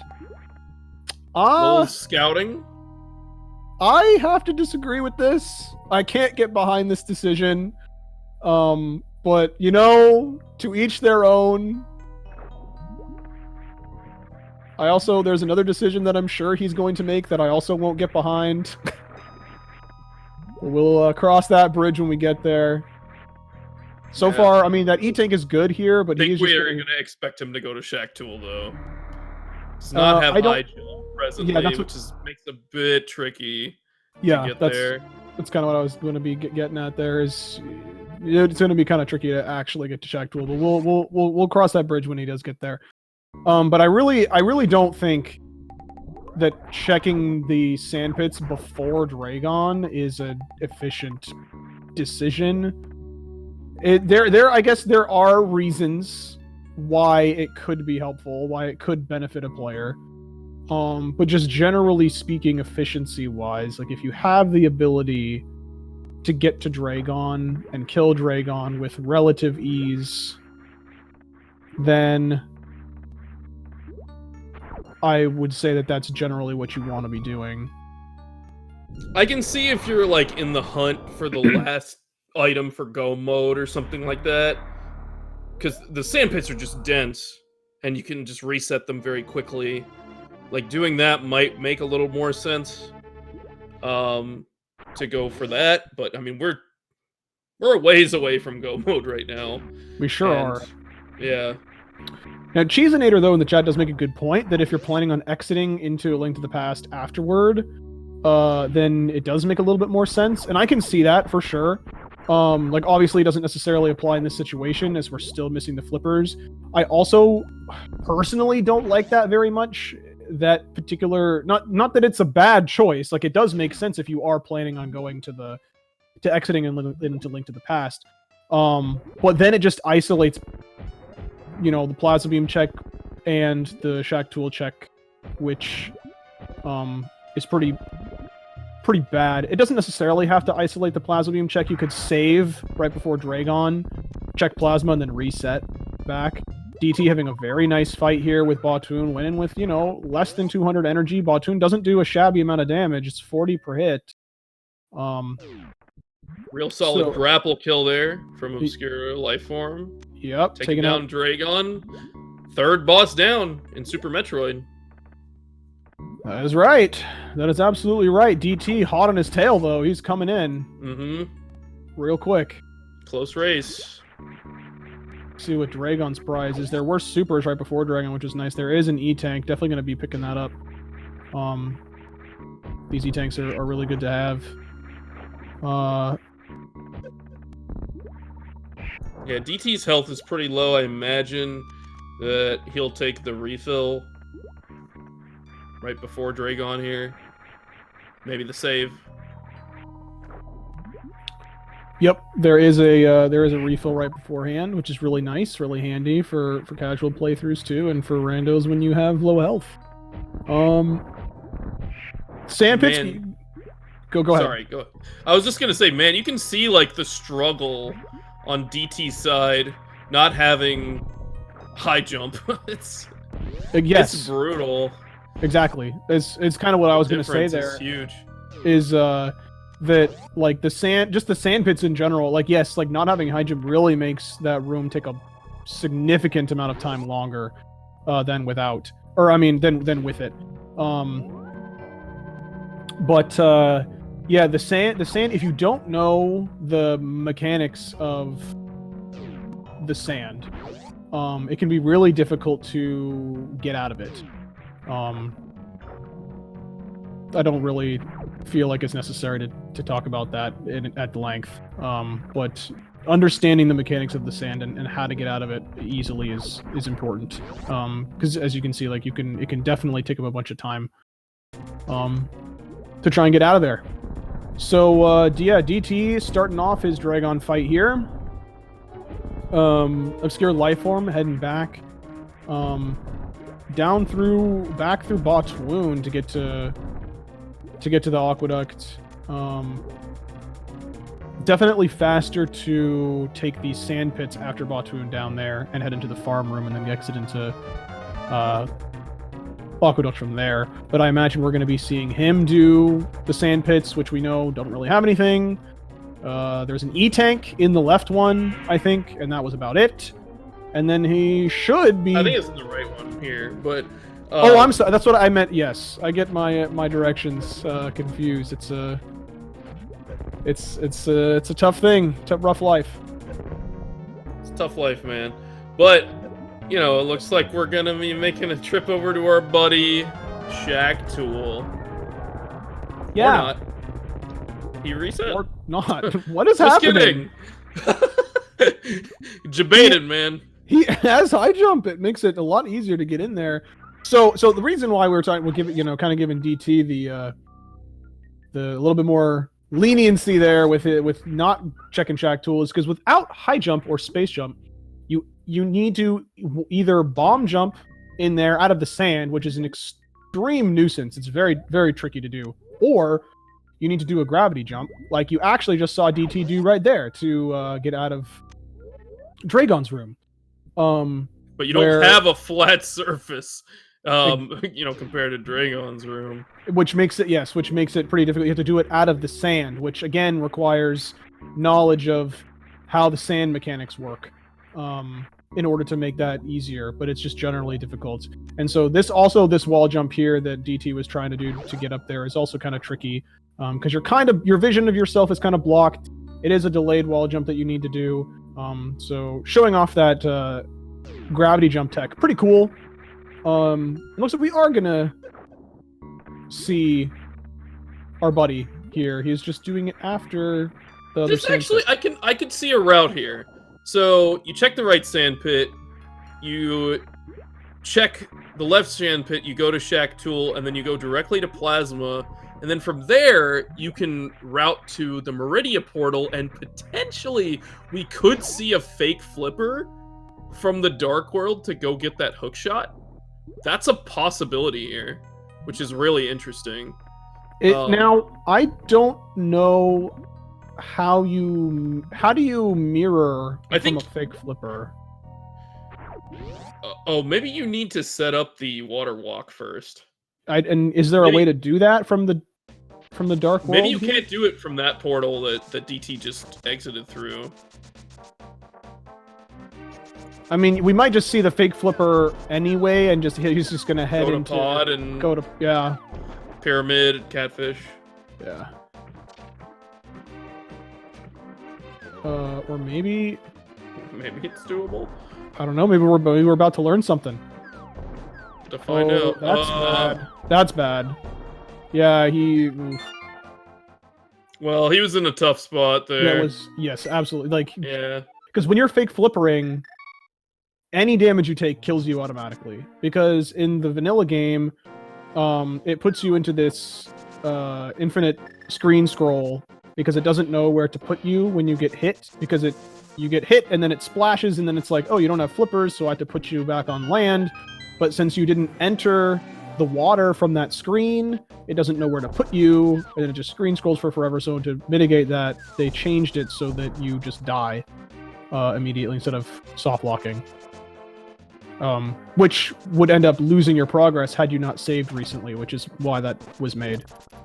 So a decision was made. So DT now gonna grab his high jump. Presumably he's gonna go turn in his mushroom. Check the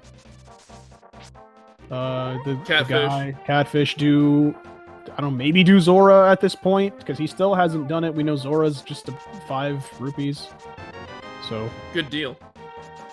Did the deal, dude. So and no logical way out of Plasma, so ObscureLifeForm just bailing out of Meridia now. And did he check it? I don't think he checked it, or did he? Plasma? No. Okay. Yeah, I bailed right out. Was focusing on DT's. Maybe going back for Mama Turtle. Yeah, it looks like that's what he's doing now. He's putting that route, and he's actually going to show another trick. I love that they're showing off these cool tricks for Super Metroid. He's actually going to try the green gate glitch. You are able to hit the gates, the left-facing gates, from the right side with supers for the green ones, obviously, and you can do it with blue ones too, with a missile or a super. But so that's just allowing him a little bit faster access back to the side of Meridia instead of having to leave and go out through the tube and back up. And so that doesn't give you any extra checks. That's just a little bit of a routing efficiency thing.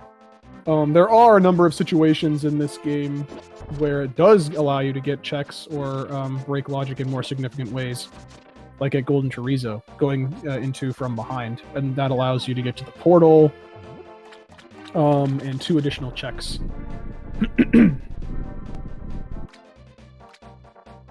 I do also want to say that it's pretty cool to see the sprites that these guys are playing. I haven't really mentioned it so far, but we got the cheap for DT here, fishing around with catfish, and then we got I believe it's Parallel Worlds Link is the sprite that ObscureLifeForm's been using in Link to the Past. Now there are Super Metroid sprites as well, but it's just neat to see that we're getting that sprite support and combo these days, and the portfolio of sprites just keeps growing too. It's pretty great for people who like to use different sprites. which is not me. It's I do think it's so it is fun cool, to watch. though. Yeah, it is really cute. cool. Yeah, it is. It is. It's just like another way that Randomizer is so great and that keeps the game fresh. You know, it's like it's just further increases the replayability. You know. So now that Meridia is done, sans Plasma Beam, ObscureLifeForm is going to be heading on into Norfair. Now, I wonder with this save if he's going to do... Oh, I guess not. So, I mean, he could have gone and checked the that one cathedral item. Not really sure. It seems like he's maybe going back for it. Indecisive. Yeah, Or he going might be to ice. That could be another option here. A couple different routes you can take. Yeah. But again, all of this is out of logic. Maybe realizing that right now, and deciding to jump back into Link to the Past. I mean, yeah, really coming down to it. I feel like ObscureLifeForm has to be thinking about Brinstar. Like, at this point, it's just gotta be thinking, I haven't done Brinstar yet. What? Okay. So I think heading back to the portal now. Importantly, there is that waterway check that we have not seen, and ObscureLifeForm is going to be able to complete that on their way through, so keep an eye out for that one, but we know the rest of Brinstar is just hot garbage. It's pretty bad. Yep. And a real quick note, real quick note in terms of efficiency's sake and cool things with just the way that the combo works. So you did see that ObscureLifeForm saving quit out of Link to the Past, went back to Link's house, and then walked back to the portal to Super Metroid. Was not required for him to do that. The faster way to get back to Super Metroid when you're trying to get immediately to the ship, which ultimately he was, excuse me, all he needed to do was, okay, there's the progression there. DT just finding Titan's mitts in pod. So that's super Pendant important. Pod without the bow, lovely. But as soon as you, like I said before, as soon as you transition games, it saves. And when you have transition games and you haven't saved in Super Metroid, and you're in Super Metroid, any reset will instantly take you back to the ship. So all he needed to do was transition into A Link to the Past and then reset right away. He didn't even need a saving quit, just reset, and then it will put him at the ship. So it would have saved that walking time and that little bit of traversal through the Quiteria area. Just a little note on efficiency there, but really important there. So what is the Titan Mitts going to do for DT right now? Oh my. So that does give us access to Dark Death Mountain, which doesn't have a lot of checks available, but it's possible that we could go into Turtle Rock without the Fire Rod. It's not the best option. We do have the Smith's checks available, so we have Smith's Hammer Pegs and Purple Chest available right now with the mitts. We can fake flipper to Ice Palace. Still out of logic, because where are those flippers? We gotta find those flippers to get everything back in logic. To see if, we can do Norfair and stuff. But honestly, it doesn't do a ton. I mean, we can do... We still can't get the flute. Go to Meyer area. Nice hammer jump there for DT. And yeah, we can't even do Ice Palace without Fire Rod or Bombos, which we know where Bombos is. So there's still some stuff to find. I'm liking the Smith's checks right now of those options, because going around the mountain like that is really time-consuming. Yeah, and, if you're already up there, you should probably head into TR. But like you said, without Fire Rod, it could be really quick. Really quick check. You might not even be able to go in at all if it's Bombos. Yeah, I mean, you open it up, you get to check one or two things, and you're done. I mean, maybe more than that. You can get all the way to Laser Bridge, you can do Mimic Cave, you can do all that stuff. If the key layout helps, you, but I guess it's not really helping at that point. It's probably hurting you. Probably. Of note, ObscureLifeForm did not refill at the ship when he was there. You know, would have saved the checks. This is a quick Kings 2. I'm sorry to interrupt. Oh, no, that's fine. No, that's important. That's a big yeah. one. I mean, we had that available, but it was that's something we haven't seen. Yep, this and Bonk Rocks too. But I wanted to mention that this is bad for ObscureLifeForm because he doesn't have supers and there's a super door there. So he either just needs to bite the bullet and go down, farm the I think he's trying to farm supers here, and he cannot. That's just not an option. These enemies do not drop supers, unfortunately.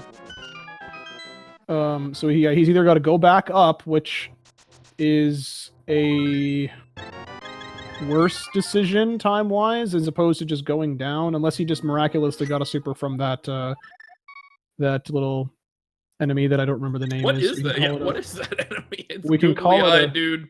let me do some research and figure that out. We're doing it live, folks. It would have been better to just fall down the hole and farm the Zebos. But they are called Zeelas.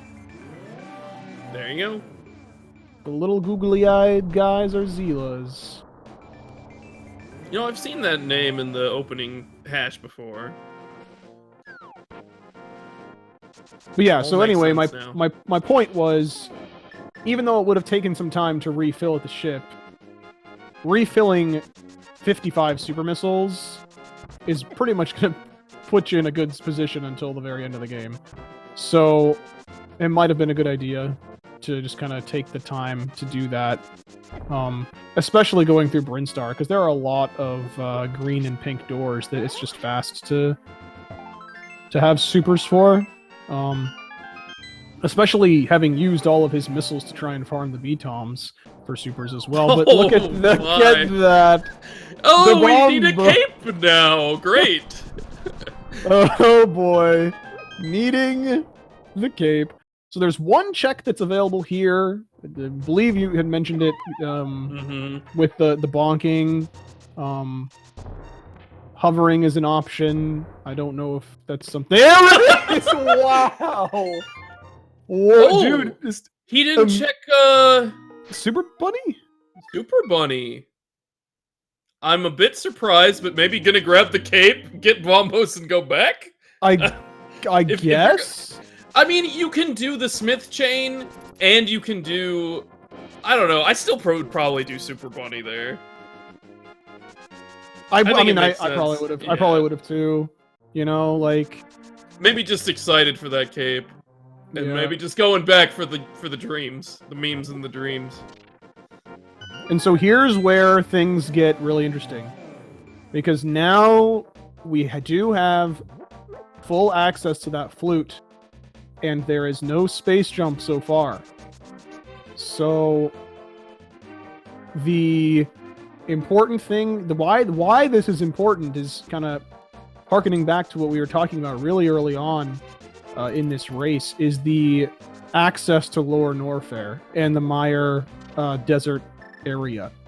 The flute allows access for that right now for these players. Oh my. And now nothing in Lower Norfair is logical without the flippers, right? Because we need Varia. Oh, right, yes, correct. In order to be able to do anything there logically. Correct. But perhaps it's, you know... Desert Mire is huge. That's a big option. Yeah, Desert Mire's huge. It's available. It also allows... Okay! Is DT just doing it? Just note that he did not do Smith's or Purple Chest, did the hammer pegs. Ignored the Bombos entirely and is going straight for Aghanim. This is an amazing play from DT here. And let's also pay attention to Obscure Lifeform. They're getting the one check that DT did have to isolate. So we're going to see if this is something important. This is big for Obscure Lifeform. Yep, can grab bombos on the way to Lumberjack. But here we go. The final bottle. The 4th bottle. All right, so... That could have been huge. That could have been the race almost. Like, that's such an out-of-the-way location. Like, that could have been pretty bad for DT. Yep. And having to go through with just the fighter sword here, really bad. Luckily, DT does have the hammer though, which allows for killing these guys all a little bit faster.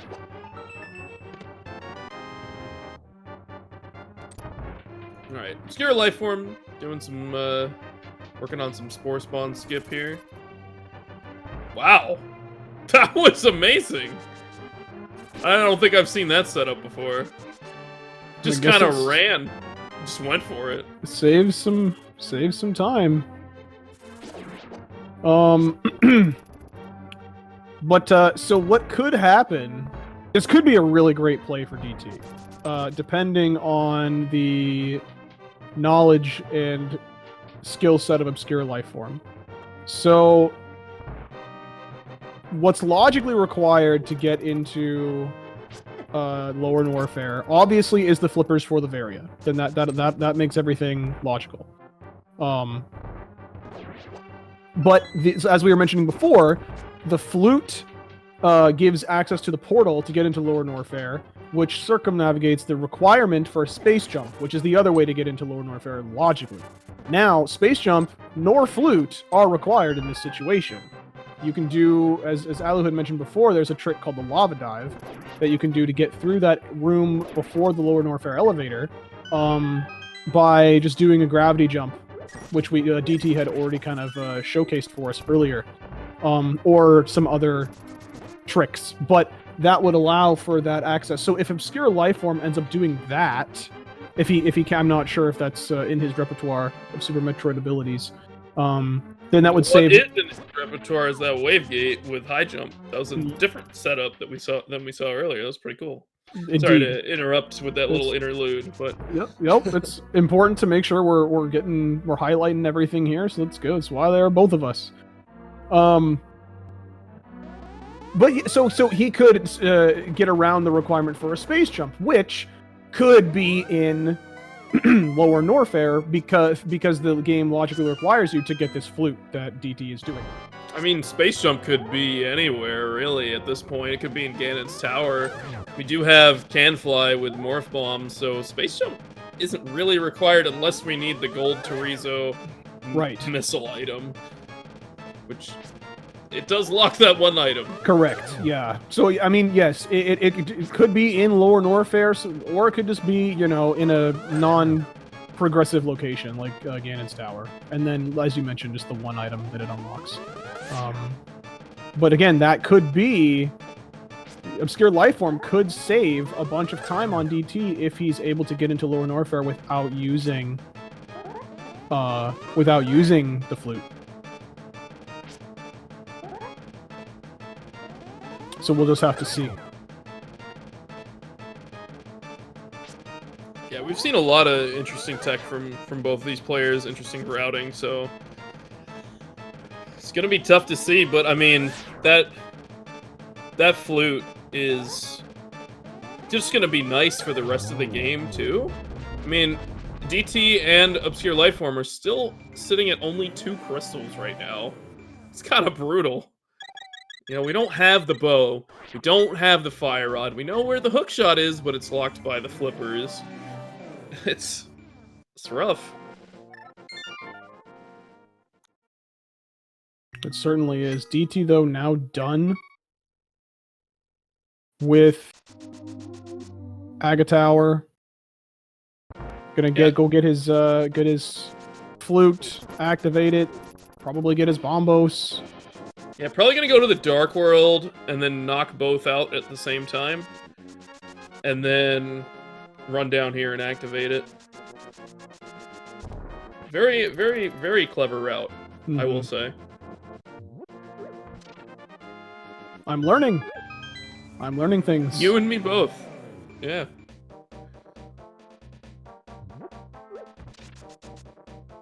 Now, I imagine he's probably going to take that flute immediately to the Mire Desert area, clearing out both of those dungeons. I would be surprised if there's anywhere else. Like, you do all of Aga Tower, it's like, oh, I got this flute. Alright, I'm gonna go to Waterway. It's like, hold on. Yep. I mean, and again, too, there's also the powder check that he might be able to do. True. Well, that's probably going to be saved when he There's the gets other back for Smith chain checks as well, yeah. Mm-hmm. Yeah, that's probably going to be saved when he does that. For sure. You don't need hookshot to get here, too. Just need the cape. As you saw DT do there.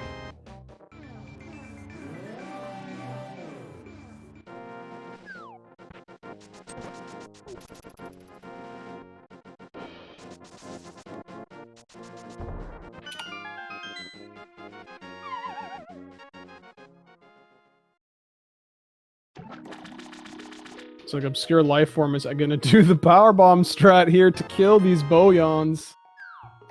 As DT gets annoying.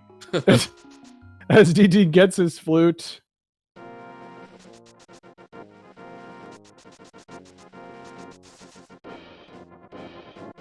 They are annoying when you are trying to get across there without Ice Beam. There are a couple different strategies that you can do. You can charge it, damage boost over them.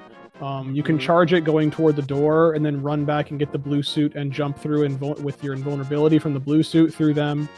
So there are a couple different options. Nice CWJ. But I mean, when you're in a one-tile gap, yeah, it's pretty easy to. You're gonna. Yeah. But it paid off for him. It worked out. It worked out. Alright, so we have activated our duck friend here. And we're going straight to 6. Straight to 6, dude. Man, I was hoping for that Waterway play, secretly. Jeez. Alright, well, has DT been over here for Agana, even? I'm not sure. I know ObscureLifeForm did. I don't think so, actually. DT's gotta watch the health here, too. Oh, nice, a heart.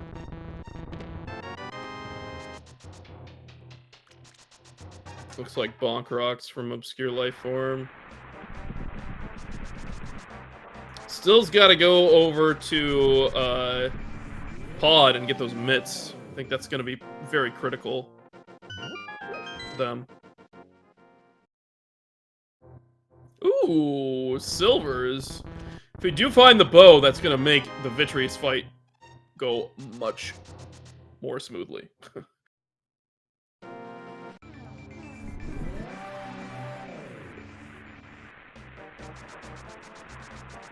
I imagine we're gonna see Desert before Mire, so that we can have the potential to find some, basically a bow, or a sword or something.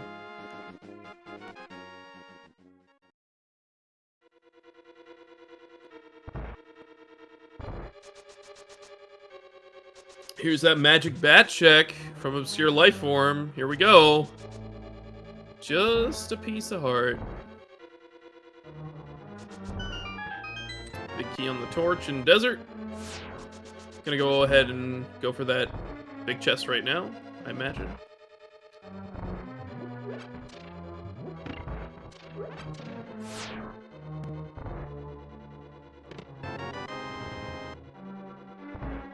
There's a small key, so we'll just get all this done.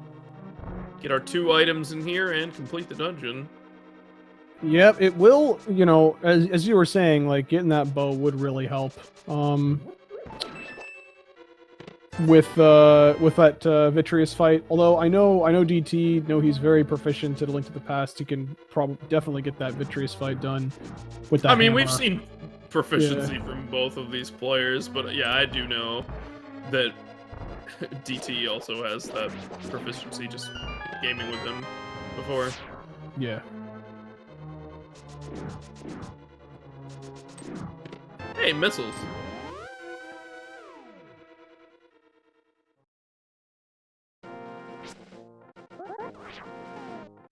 I think obscure life forms making their way over to King's Tomb with the mirror in hand.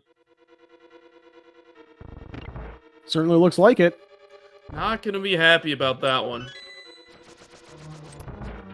Gonna have to make the play over to Pod. Maybe we'll see that current jump again. Perhaps. Would be cool. I do see some people mentioning that this is an older version of the Link to the Past logic. That is correct. Transferring the from what I know, updating the Link to the Past logic is not easy to do. Just in terms of like the code and the way that each of them were written, etc. So that is why the Link to the Past portion of the combo randomizer is quite significantly behind the current solo Link to the Past randomizer. Doing some awesome ice rod strats here. Just one quick shot left. A great current jump there from ObscureLifeForm. Yeah, that was pretty quick. Second try, I believe.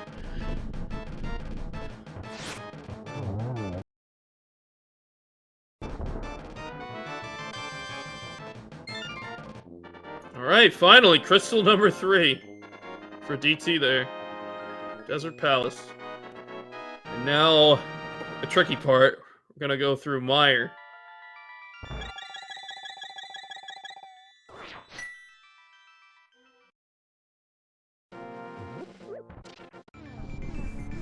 Man, this is rough, only having one sword right now. One sword, Closing in no on that 2-hour mark. beams. Like, yeah, no beams. That's insane. this in terms of damage output. Fire rod and bow were just great weapons to have, and we don't have those. Yeah, damage output. Hookshot a bunch of enemies to kill them, and this Mire 2 area coming up. It's like, no, you don't get any of those. I'm sorry. Utilizing that bonk again for the second time to get progress potentially here. Mm-hmm.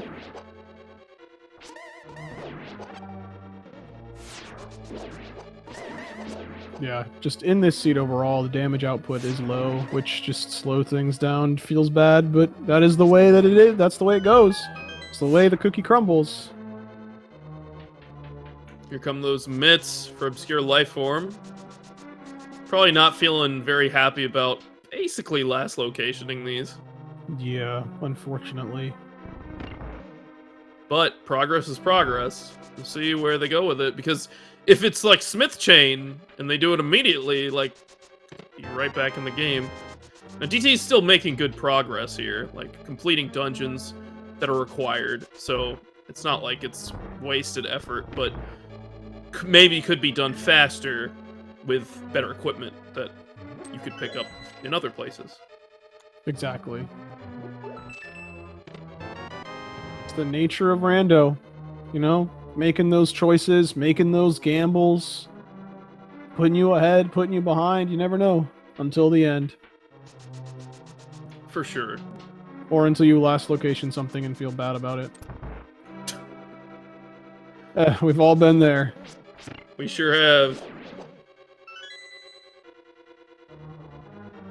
So DT deciding not to do the compass or vanilla big key chests here in Mire. First! There's our first beam! Best beam! Spazer. Spazer! There it is. Whew. Okay, so doing Aghanim was worth for sure now.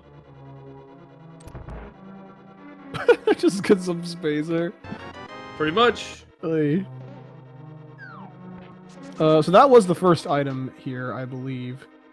So if if DT gets bailed out by getting an item here in the big chest, he can just go straight to the boss. Or, I mean, he could just gamble that the second item is on Vitreous. Which, True. I would consider, like, not doing Vitreous if you get the second item here. And just, like, come back when you get a bow. Because then, like, you know it's not going to be required to... I mean, you have to beat the boss eventually, but, you know, it's just a grueling fight with fighter sword or hammer. I mean, if you feel confident enough to do it first try, it still, I feel like, would be better than waiting. It's probably faster if you... Because it is quite a bit of a trek. But there's a book. So the book doesn't actually do a single thing except it doesn't for... do anything right now. It allows you to read and check the items. We can't actually get the items at the tablets or pedestal right now. It doesn't get you in the desert because we have access other ways. I mean, you already did it. You just did desert. Oh, well, I mean, yes, that's true. Desert's like done either like already anyway.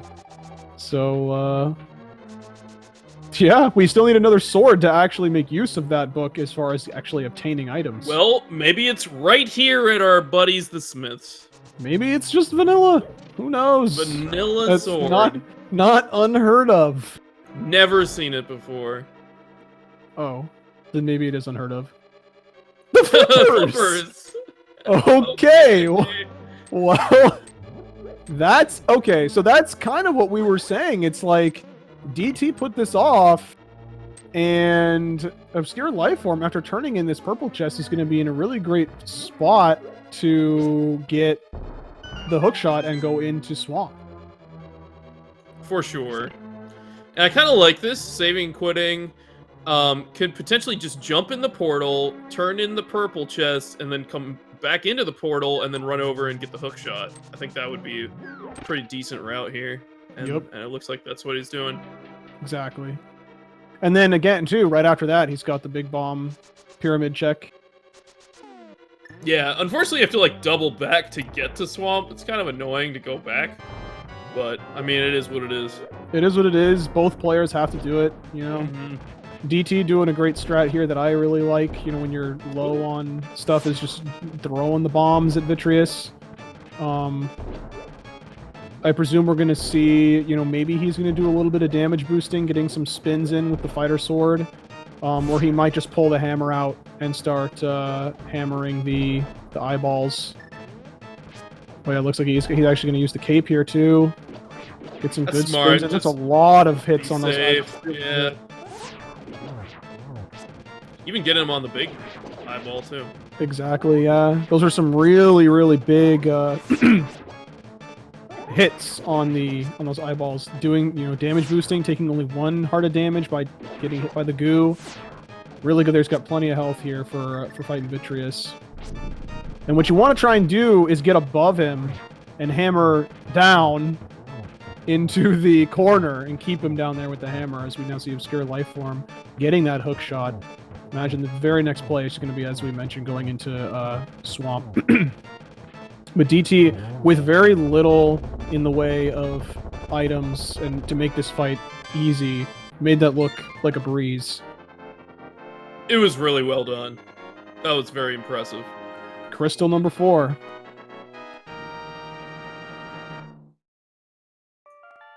All right. It's great progress. That is, yeah. And I'm wondering if he's going to just pop into Lower Norfair to check that those items real quick. Yeah, it's actually not too bad. You can just jump into Gold Chorizo and check them, but it looks like DT wants to check Agana, which is understandable. Mm-hmm. You know, if your Sphere 1 location or whatever is what you were looking for, did he do it already? Maybe he did it already. He might have. We might have missed it. And supposedly we also missed a fire rod at the purple chest. So that's really important. That's 2 pretty important items that DT is missing because of a... Oh, he doesn't have bombs. Bombs. That's it. The bombs from funny. Vitreous. Oh, jeez. From Vitreous. That's pretty terrible. Oy. But here we go. Knows that there aren't any other options available, logically, so here we go.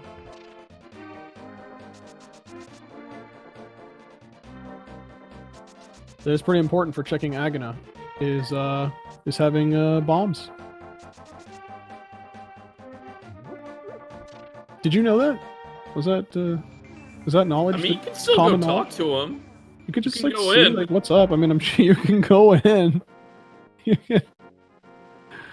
You can just have a nice little chat. I'm sure he says something nice to say. There are those flippers. There's a check here for powder that he needs to do also. Gonna grab the purple chest, get his fire rod, get his hook, go into swamp. Just basically following behind Obscure right now. It's just crazy that the Smiths just like bottleneck that chain, just holding everything up. Now, if I were DT, I would not be feeling particularly good about the fact that I bailed on these guys early on. Oh yeah, but at the same time, did manage to get 2 crystals on the deal. So that is true. Like, it's not the worst thing, but it probably doesn't feel like the best thing either. Right. Because you're effectively last locationing it. Both of these guys, I mean, I think a lot opens up with those flippers as well. Like, we got all of Upper Norfair available right now. Mm-hmm. It's just, it hasn't been checked. We don't know it's there. We won't. Well, I mean, it's not just Upper Norfair. I mean, well, yeah, Lower Norfair as well. Mm-hmm. But like, that's just such a very high density area of the game, right? Yes. Yes.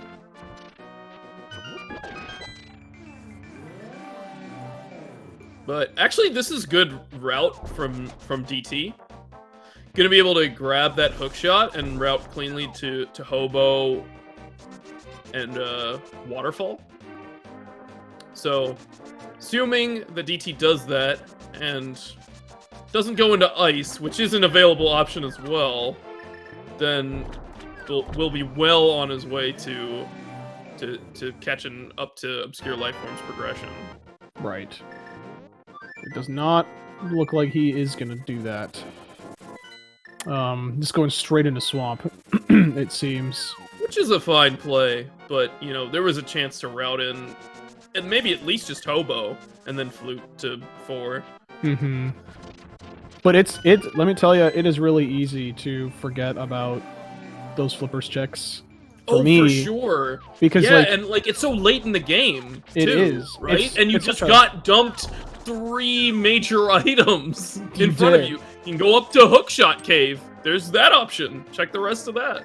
Like, you still haven't done TR. Like, just all of TR. Which is now available, exactly. It's crazy. Like, it's just because, like, the fake flippering to all of those flipper checks early on is such like I feel at least for me, it's a really common occurrence. And so when you don't do it, and you're given flippers later on, you're like, you just, in the back of my mind, I've already, like, mentally ticked off those checks. And so sometimes I will forget that they're still available. So we're gonna actually Yeah, I was about to say, we're about to see a cool tech here from ObscureLifeForm, which is Diver Down. A trick that you can do to basically bypass pushing that statue and kind of just clip through the railing there, jump down, and can grab these items. Super cool. Diver down! Moldorm down! Hammer down! Everything down! Norfair down. Is Lower Norfair. True. I tried. I just wanted to be a part of things. Fair enough.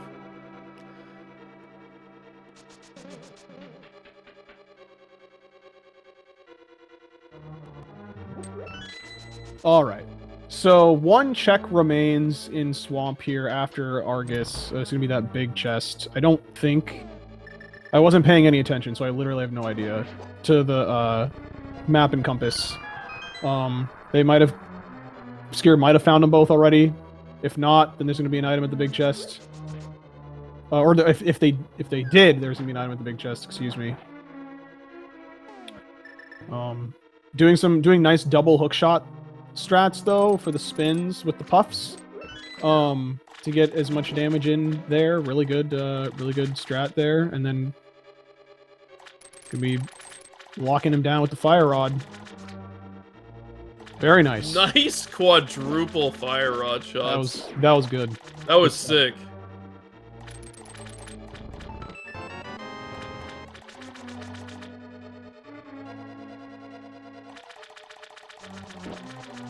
Picking up the next reserve though.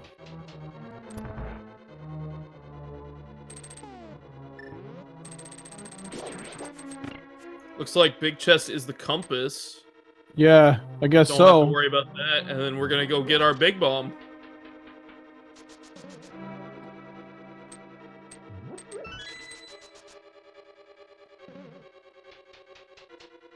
So after Big Bomb,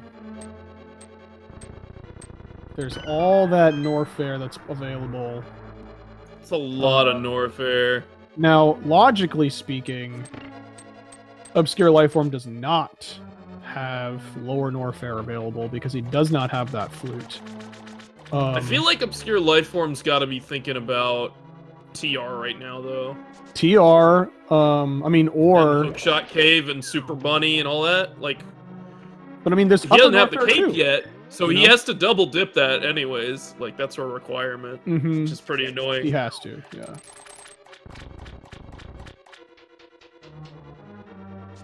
He does not know that yet.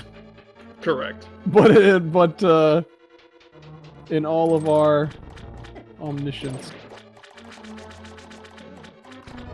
Alright, what is here? Full heart and a piece of heart. Given so much love. Two full hearts there for ObscureLifeForm, hitting up that 15. Tossing in the bottle. What's he gonna get? Green potion. Money saved. I guess. That's what it says. Got a lot of rupees. That's what true. it said. Okay, so let's see if he decides to do the Dark Death Mountain or go into North. Looks like okay, answered already. It's Dark Death Mountain.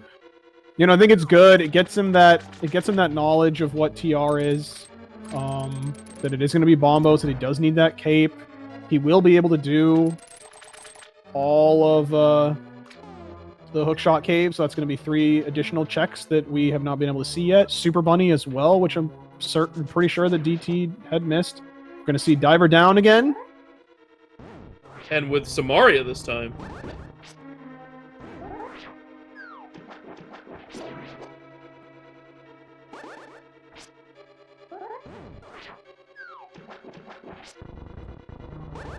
Gotta wedge yourself kind of between the blocks there. Here we go, 2 items in Super Bunny. We didn't see earlier. There he goes, he does get it. There's a red mail and arrows. Okay. Nothing critical missed there. Nothing critical. It was good for DT. I don't think there's been a situation where he's really needed that red mail. I mean, I guess for the Vitreous fight, but he ended up doing fine anyway. Oh, yeah. Alright, now Hookshot Cave gonna find that cape and be sad about it when it goes and checks TR, but... Sure is. A reserve. Another reserve. An X-ray. Alright, would you look at that? Because now you can look at things with X-ray. Great. Would you look at that? There it is. It's just the slashes of anger. The bomb of disrespect. The bomb. Oh, man. Oh, jeez. So good. Excuse me. DT also doing the same thing here, trying to get those 2 puffs per, getting the double slashes in as well on those puffs. Speed up this Argus fight as much as possible. ObscureLifeForm immediately going to get this Bombos. Presumably going like straight into TR, I would guess, with it, but it's a strong play right now. Seriously, items. I really think that the Norfair is the way to go. You know, like obviously, like it's good because it's a. I think it depends on ObscureLifeForm's comfort level with Lava Dive. I think that's what does it for me. Because remember, ObscureLifeForm hasn't, done the Aga play to get the flute and then get to the mire area that way. But if they can, it's a huge payoff. It's a huge, routing choice. But anyways, you do have to get this Bombos, so I don't disagree with at least picking this up. Of course. Oh, of course. There's gonna be really no reason to come back here unless they do Aghanim. Yes. Yes. Excuse me. But then you can just get through the light world, so it's not a big deal. DT also buying regular bombs too. I mean, I think that's a good. Since he was kind of low, after Vitreous, and then using a couple more in Swamp, or one more in Swamp, I guess. And since he's done Aghanim, yep, take a little shortcut here. It sure is. Right. Alright, back up to TR it seems. Who knows? This could be that Norfair play, we'll see. Could be, could be. Ha! Oh, baby! It is! Alright! Let's see. Now, see, like, there's real, like, Al and I both gave legitimate reasons as to why either one of these plays should be made. So it's like, this is one of those situations where, like, it's player comfort, player preference. For me, I really like Super Metroid. I feel like I can play it quickly, and there are still a lot of checks available. If you're, in ObscureLifeForm's case, where, technically getting into Lower Norfair is out of logic, but is not very difficult comparatively. So, which is also like a lot of checks, and it's, obvious progression of killing Ridley. He would definitely want to. He's going to need to farm or go back to the ship and refill first for not having charge. Ridley, I mentioned Botwoon was a boss that you can softlock on if you don't have the ammo to kill it when you go in. Ridley is the other one. That is that way. I mean, technically Mother Brain as well. But definitely going to want to be careful about that. In these ice checks that we have not seen. Not really worth that reset out of there. Saving a little bit of time for sure. As DT heads into TR. Turtle Rock, here we come. Still on Fighter Sword. We need the bow and a Fighter Sword in order to close this out. DT does also need to find Varia suit, which is at the Hobo. I haven't seen DT's ammo count, but I'm imagining it's going to be pretty close to ObscureLifeForm's. Yes, which is enough to kill Mother Brain. Now, of course, Charge Beam is logically required to kill Mother Brain. However, you can end up killing her with just ammo. So just throwing out some numbers for you guys. If you ever find yourself in this situation, Mother Brain has 18,000 health. That is 60 super missiles to the face only, because that's only where she's going to get damaged. And Mother Brain 1, when she's in the glass, requires 6 projectiles, missiles or supers. I recommend missiles since they do less damage, and it does not matter which one you use on the glass. To open it up so that you can actually damage her, and then when you can hit her, she has 3,000 health. So the very bare minimum amount of ammo that you need is 36 missiles and 60 supers, which would require a total of 40 missiles and 60 supers. And that would literally give you 4 missiles of leeway. You could miss 1 super and 1 missile, or 4 missiles of leeway for that. So ObscureLifeForm has plenty of extra ammo there. Well, maybe not plenty necessarily, but he's got a decent buffer. And again, I don't know what it looks like for DT. But again, as Alu said, the assumption is pretty safe that it's similar to Obscure Lifeforms. Yeah, and realizing his ammo count, Obscure Lifeform did go refill before doing this lower Norfair dive, and did not look at the Bubble Mountain missile item, decided to go straight over here to lower Norfair, because, all the items in lower Norfair are along the way, so you just do lower Norfair, and once you're done with lower Norfair, you just exit right into upper Norfair, so we're likely going to see a gravity jump here to get through this lava dive.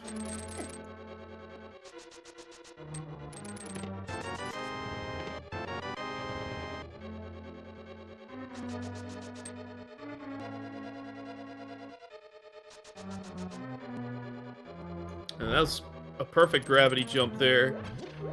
You can do a bomb jump to get through here, but it's very difficult and not recommended, especially if you have gravity suit. It's just, even if you don't, I would recommend just learning high jump lava dive with Varia, or high jumpless lava dive. Honestly, the bomb jump sucks.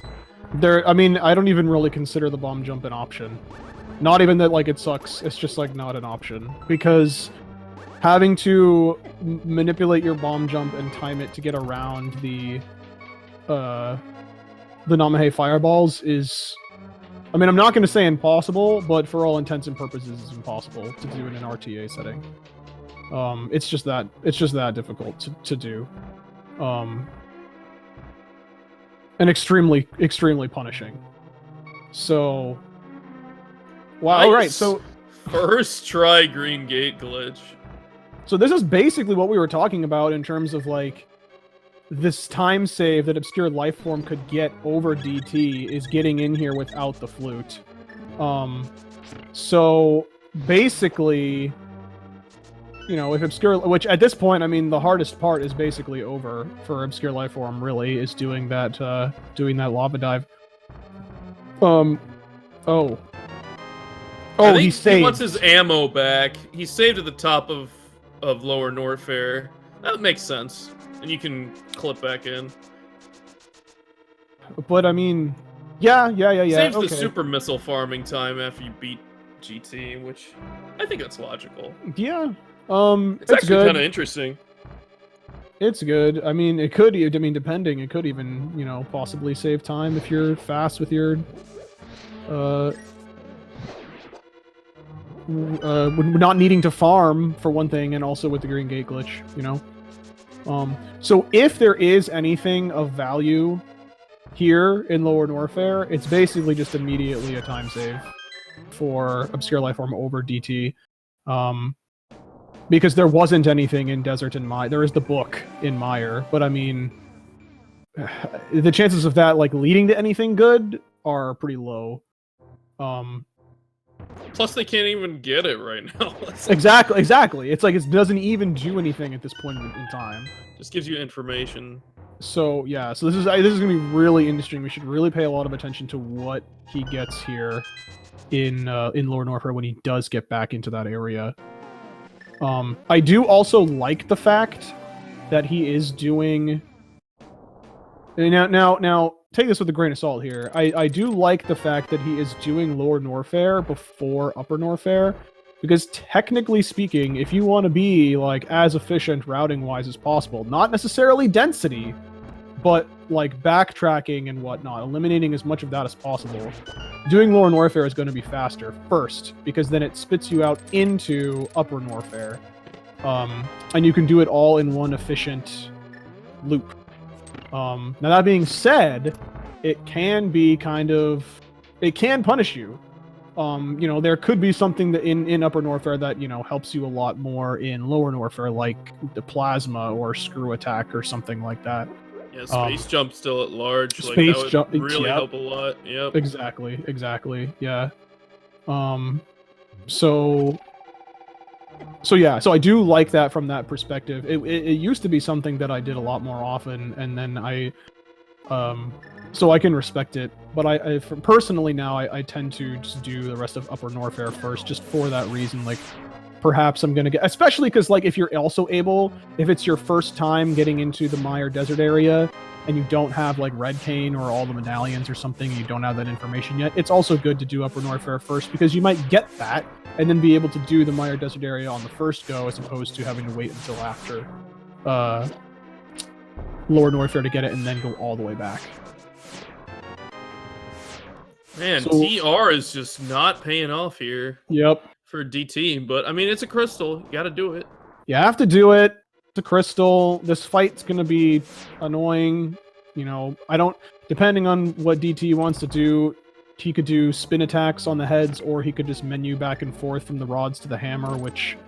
Spin attacks on the heads with Fighter Sword is not really an option. With this magic and everything. It's just not an option. Oh, that's with the magic, that's true, yeah. Yeah. So, I know he went into the potion shop. I guess he didn't buy a potion when he was in the potion shop. But yeah, so we're likely just going to see this switching back and forth to the hammer. And he did take the safety door.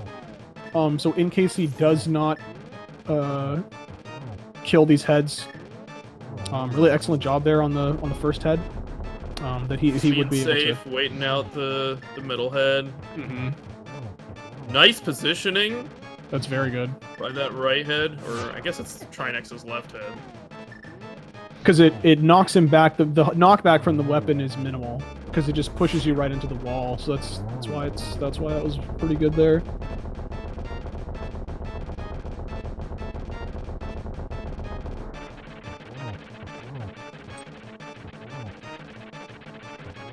Very nice phase 2. Really fantastic fight. So I hope DT actually, before he bail... Okay, Sure. TR... There it is, dude. Plasma. Alright, and immediately negating the Spazer. Excellent. Now, I hope before he bails out of here, he goes and checks the Ether Tablet.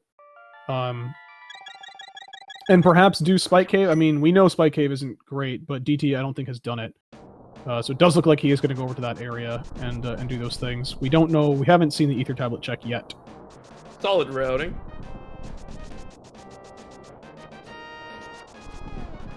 And then, I mean, what's his play? Like, Ice is available. Ice Palace and those flipper checks to get that Varia. Oh, no Ether Tablet check. Dang. Well, Good technically land, he can't get it, so... He can't get it. It is good to have that knowledge, though, because there's no reason to come back up this way ever for him until the end of the game. Correct. So, it's just better to check it now. So you know. Instead of potentially making an extra trip. Right. Alright, so Desert's done now for Obscure Lifeform. Presumably, you know, going into Mire now. Gonna have the same set of difficulty going through as DT did, limited by the same set of items. Just a fighter sword and a hammer. He does not have as many bombs as DT did. So, okay, so DT is remembering these flippers checks now. Waterfall's more dense, so it kind of makes sense. It's fine. Doing it before Hobo, yeah, yeah. We do also have Skull Woods. Don't forget about good old Skull Woods. There's an item at the back and a green pendant. And green pendant. Yep. And it's also just you're right by the pedestal. Check that pedestal. So I mean, it can't. I don't think the bow can't be there. Bow cannot be there. But I guess a sword could be there. A sword or tablets have swords or something stupid. I mean, like, charge could be there, but again, kind of like we said, it's not really a requirement for these players at this point. They've got a decent buffer of ammo. But yeah, so Ped is pretty close to being worthless at this point. But like you said, Ped and both tablets could all just have the sword, something ridiculous. There's the Varia for DT. I imagine that's going to take him into Norfair now. Probably. Yep. There's the flute. There's the flute.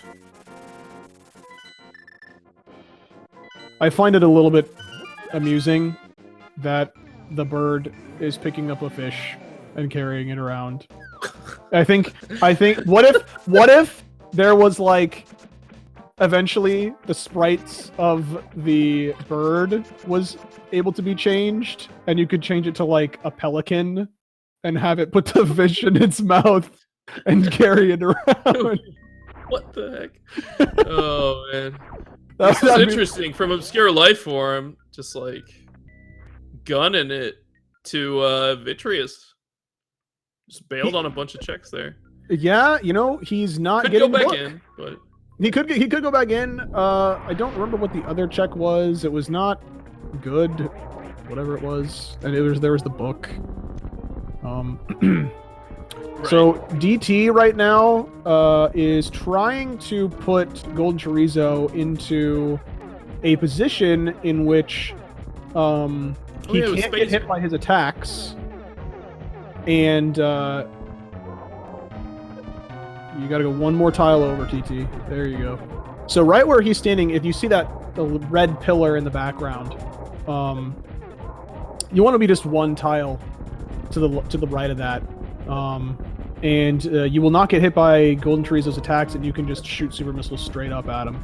And so right now, you can't really hit him unless he's grabbing a super missile with missiles. So what you see DT doing is he's wasting his missiles there. Once you have fewer than 32 missiles, Golden Chorizo only does this attack where he shoots the balls out of his mouth, those little like egg things.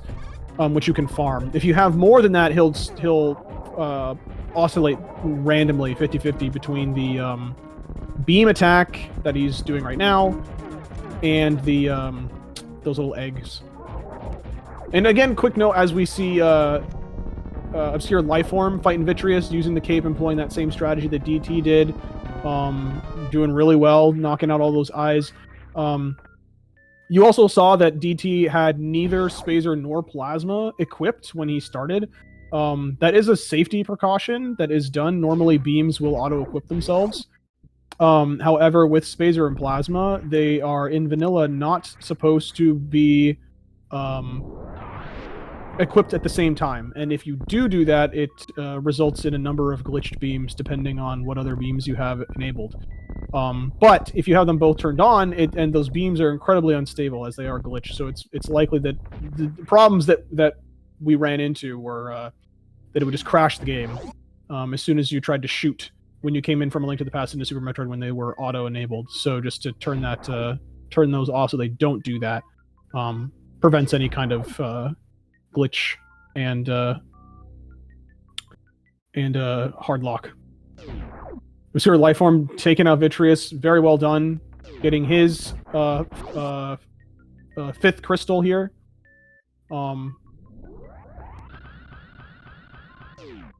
Just having Eastern, or no, he he hasn't done TR yet. So yeah, he's got Eastern and TR remaining. And he is coming back in. Mm-hmm. Yep, gonna get that Spazer. That's what was here. That's right. Yes, thank you. Yeah, Spazer and the book. So it is possible to do this this room without bomb jumping up as DT is doing. It does not require a short charge. You have barely enough room, starting from the very, very left-hand side of the room that Gold Chorizo is in. You basically charge by pressing down inside the door transition, essentially, like right before it. And you can charge a Shine Spark and spark all the way up to the top. It is a little bit tight, but it does not require a short charge. It is logical. There's that Spazer.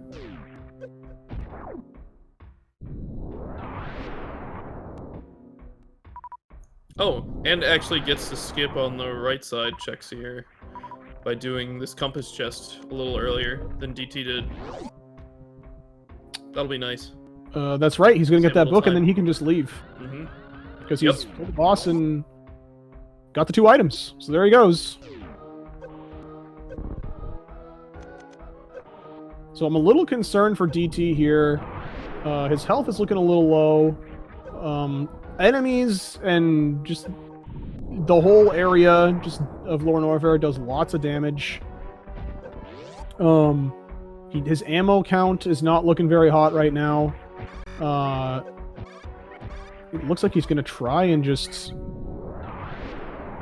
I guess these guys are doing 50 damage a pop. He needs to just try and kill them. So he can't crystal fly. That's what he not enough supers. Yep. Not enough super missiles. It is. He needs to be very careful. His amount of ammo that he's expending on these dudes. At this point, I would probably just like reset. Because I mean, you didn't get any. Get ammo. Yeah, get anything in Gold Torizo. That's actually a strategy I see some people employ. Is like if you don't get anything at Gold Torizo, just reset. Just go back to the ship, fill up, come back. Well, especially with the flute, like he's got the flute. Relatively speaking, access back to Lower Norfair is very fast for DT. Not having supers at this point right now, going into Lower Norfair, is extremely bad. Because they're doing what ObscureLifeForm's doing right now, which is, power bombing these rippers is a great way to just get them back up. Well, I mean, to be fair, Amphitheater. He did it a little bit. But yeah, Amphitheater, this is going to be extremely scary. These enemies do 50 damage in here. If he gets caught in the acid for even a little bit of time, it's just going to be one hit and he's dead. Oh my goodness. So fortunately, it's essentially just a forced reset, like we were just talking about. It doesn't really lose him a lot of time. He's gonna get all his ammo back. It doesn't take him long at all to get into Super Metroid. So relatively speaking, it's not. Honestly, like, okay, obviously the death sucks. It loses a bunch of time, but all in all, like, considering everything, I think it's better that he did die.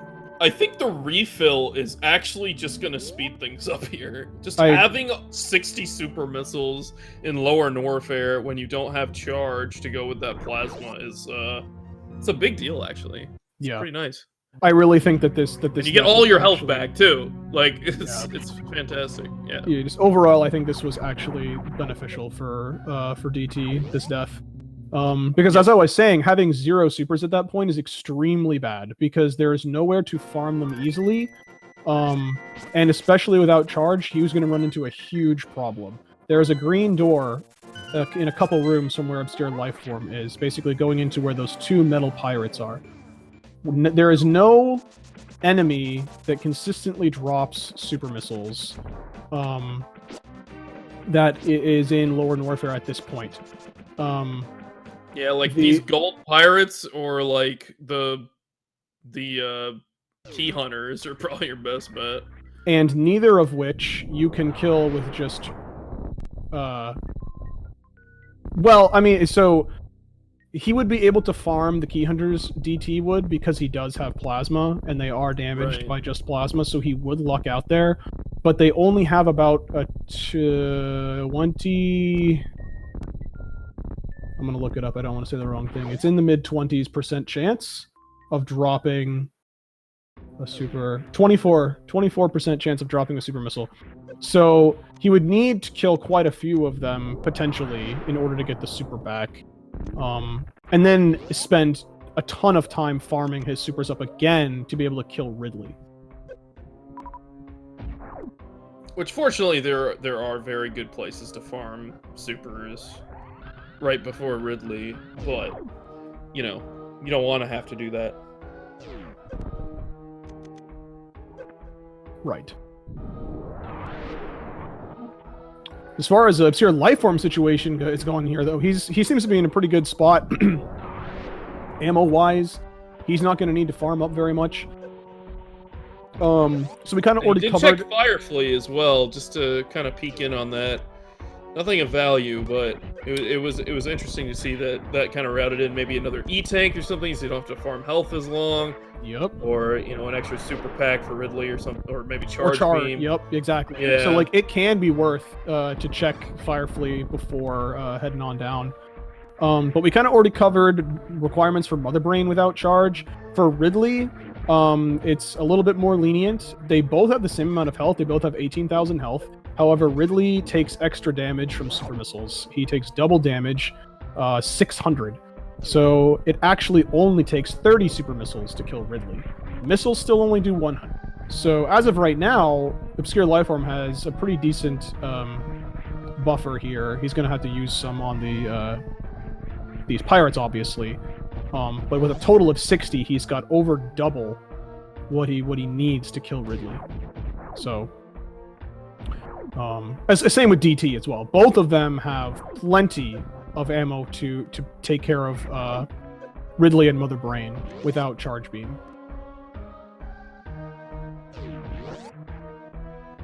That was a really nice amphitheater from DT. So hot on the heels of ObscureLifeForm. Kind of neck and neck here in lower Norfair. We'll see how the execution shakes out on Ridley. And I think what's really going to be important here is how long ObscureLifeForm decides to farm. The longer he decides to farm, the more time he gives DT to catch up to him. Now these Zebos have a pretty decent I mean, drop DT might need to do the same too. He might need to do the same, but he is in a much better spot ammo-wise going in. Yeah. Assuming he doesn't need to spend a bunch of supers killing the metal pirates. So, and besides, these Zebos have a decent drop chance. It's only like 1 in 4, for a super. So, it looks like ObscureLifeForm's going to go all the way to 60. I think he's looking for health, honestly. That might be the thing too. It really depends on his comfort level, you know. Okay, that was almost extremely cool.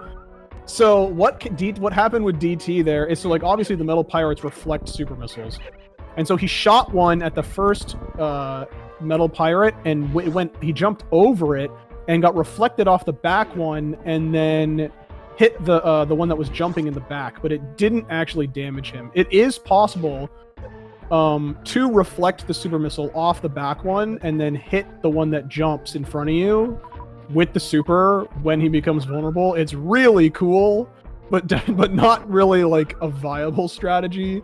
It looks awesome when it happens. But here goes ObscureLifeForm, 53 and 79 missiles. So we're looking for 30 hits on Ridley. And it is pretty cool to see them sync up there. ObscureLifeForm, of course, ahead in the farming game. So DT's going to be just, playing it safe, trying to grab some extra supers and health.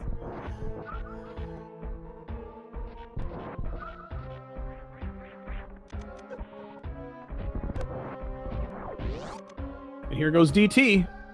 Really pretty close starting these fights here. Oh, yeah. Unfortunately, ObscureLifeForm is missing some of these supers. Got to really start nailing them. Okay, so the halfway point, you see Ridley turning red. These pogos on the nice. left side of the screen here. This is when you can really pump him full of super missiles. He got plenty in there. I haven't been counting, but he's got to be extremely close. More, yeah, something close to that. DT also hitting that halfway point. I think Ridley's dead on ObscureLifeForm's side. He is, yeah. DT is super close. Should be getting there as well. I think DT needs just a handful more. It looks like Ridley should be dead now. There he goes. Okay, so I guess actually, yeah, he's not dead for Obscure. No, he is dead. I think ObscureLifeForm keeps jumping and keeping him alive. Here just needs to like stay on the ground. I don't actually think it might be. It's okay, there it goes. It was just exploded. That was an inordinate amount of time for Ridley to be alive after he was dead. Because I agree with you. I agree with you. I'm pretty sure he was dead when we had. Well, I just saw the swoop pattern a couple times in a row, so I was like, I'm pretty sure he's dead. So DT made up a significant chunk of time. I wonder if it was that refill. That refill might have actually really. That's what I'm saying. Is that refill was really beneficial. Like obviously the death sucks and it's really bad for morale, but I think all in all it actually did help him a lot. And so throughout the entire lower Norfair, like he made up all of that time just through the lower Norfair plus the Ridley fight, and not needing to farm as much. You know, ObscureLifeForm farming now as well. You know, probably for some health, I presume. DT feels comfortable with a little bit of health here. Now, it's important to note, you know, it might help DT to have this plasma. You can do a cool trick called hitboxing, which when you shoot an enemy with a plasma beam that doesn't die from it, and it's got invulnerability frames, you can run straight through. Like you could see, saw him try to do it there. He shot a little bit too early. Same with there. It's tough when you don't have a whole bunch of speed, but he tried to do it. When you shoot them and they have iframes, invulnerability frames, you can run through the enemies because they either have invulnerability frames or they have a damage box.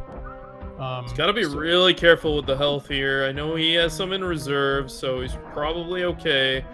But, you know, taking a lot of damage on these spikes, on these key hunters. There's 3 musketeers coming up, and that's a very dangerous area of the game. If you get kind of stuck in there, it can be brutal. Just gotta watch the health.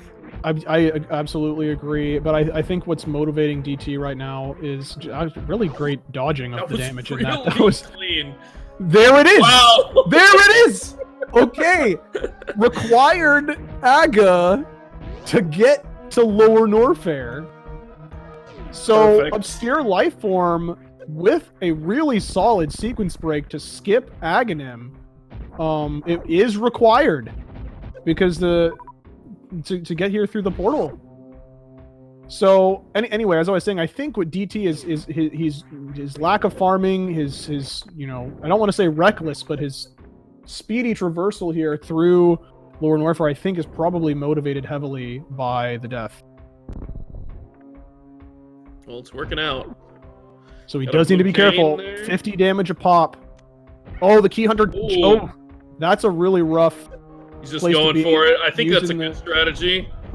Unfortunately, he had supers on, but yeah, you can just tank this damage with that reserve there. There's going to be some farms here coming up where he can replenish his health, so he's clear. Yes. He's good. When you do end up taking damage, it is best to just don't panic. Just use the iframes and start flying through the area. Just like using the iframes to just get through those key hunters as quickly as possible. It's not very common for that key hunter to jump down that ledge. As a matter of fact, it's pretty uncommon for that to happen. So DT got pretty unlucky with that. But, you know, he made the best of the situation, you know, just ran right on through like we saw. So now we're going to start seeing these upper Norfair checks from both. There's the second sword. We did it. We got a master sword, guys. Available super late. I mean, unless there, you know, I mean, there's not very many checks left in the rest of the game. Well, that did open up some checks, interestingly. It did. It opened up the 2, yeah. The tablets. And so, basically, at this point, we've just got, so DT, going into his reserves here, he has 3. There is going to be a farm spot for him, up here by Speed Booster. ObscureLifeForm, having some spare supers from when he was farming health after Ridley, takes 5 supers to kill these key hunters. So he's just going to have plasma because hasn't done TR. Keep that in mind, everyone. Yep, normal missiles do not work. So he cannot kill this one, I believe. I guess. Spacer work? Perhaps. I think Spacer works. I think Spacer does actually. work. Yeah. Okay, cool. There it is. Oh. That's go mode. Wow. So this is extremely interesting because ObscureLifeForm had this upper Norfair available extremely early. So he didn't know it was out of logic, so that could have been kind of pushing him away from it. Yep. But could have been also just, you know, blazing through this if he had just made the play. So it's crazy. So it looks like DT's making the decision. He says, you know, and from what I know of DT, you know, like I was already commending his A Link to the Past ability, just from, you know, I know him a little better than ObscureLifeForm. But, you know, he's saying to himself, I can do A Link to the rest of A Link to the Past with 2 swords. I feel comfortable doing this. I know I've got enough ammo for Mother Brain without charge. So he's just gonna go just plow through the remaining dungeons. Eastern Palace is the only one he's got left. Super easy breezy, already done the whole dungeon. So he just has to go straight to the boss.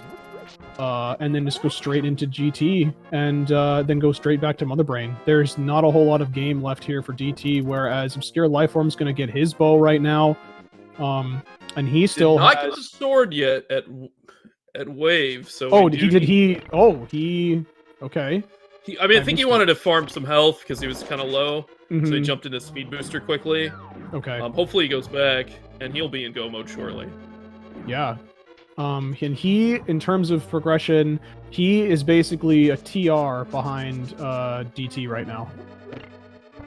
Yep, DT in the driver's seat right now. Okay, looks like he is going to go back down there, get his sword. Or not. What? Maybe he's thinking, there's 3 checks at reserve. That's a higher density. Doesn't make any sense when you're right there. I mean, I guess. I don't know. It's really easy to sit here and critique decisions. That's a lot of what the? All right, there you go. 13 of them. Whoo-wee. As I was saying, it's really easy to sit here and critique, routing and gameplay decisions.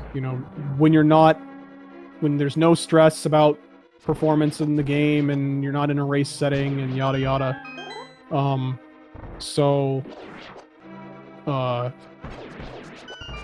There's an ice beam. Oh, that's okay.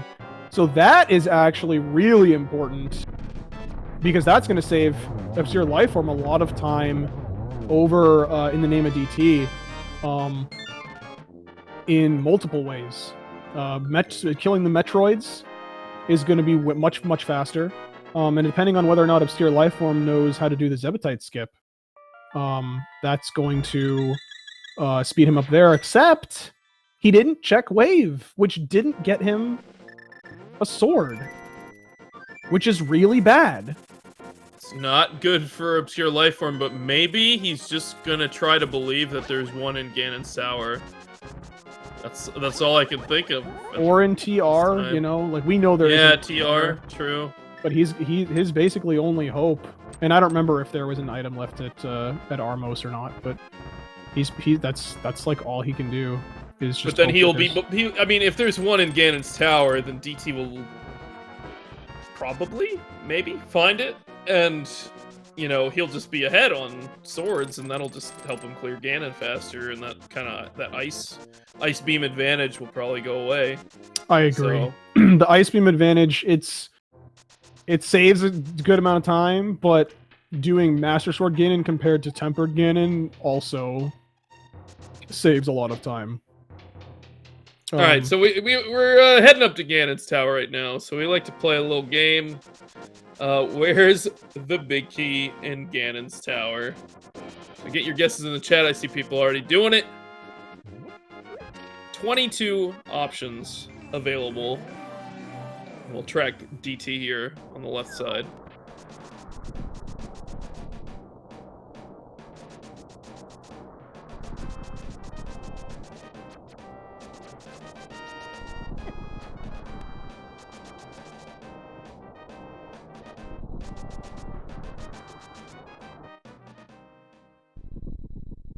Something else that I also like Metroid saves time with Ice Beam. Doing the Zebetite skip saves a lot of time with Ice Beam, especially chargeless Mother Brain.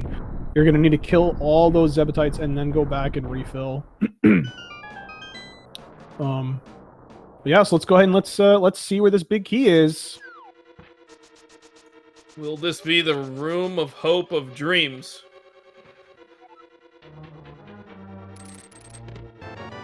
Looking like it could be. Oh, well, we got partway there. Not gonna advance to the right side, so we're gonna go for left side strategy here. A lot of items in Stalfos room and Rando room, so makes a lot of sense. Snag some extra missiles. DT very cognizant that he doesn't have charge beam, so taking any ammo that he can get. Smart. It's good. It just gives him more of a buffer. It's really good awareness too. It is.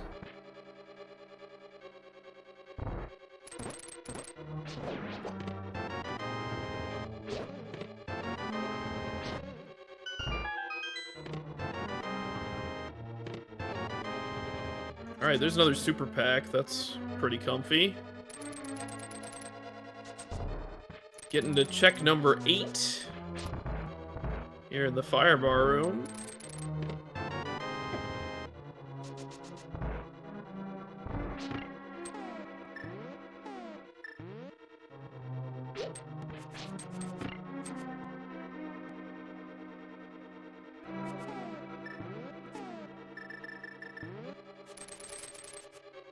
Little slow getting over the hook shot there, but makes up for it.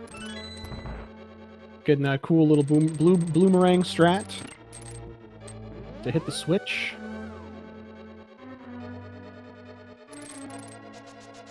ObscureLifeForm does not want to hug Chomps nearly as much. And number 9.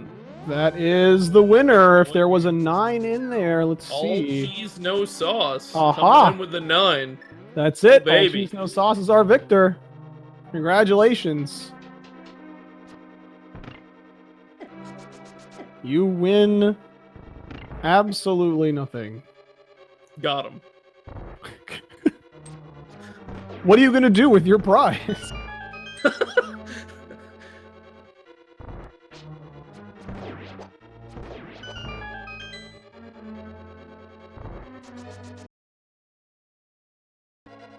Lifetime supply of SMZ3 seeds.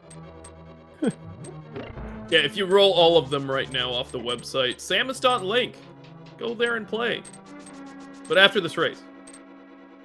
Yeah, you want to see how this ends? We got to see what happens here. DT getting bopped off the side of Ganon Ball Z here. As ObscureLifeForm is checking out the big chest and Mimic Cave, I presume. Yep. Looking for that sword that he will not find here.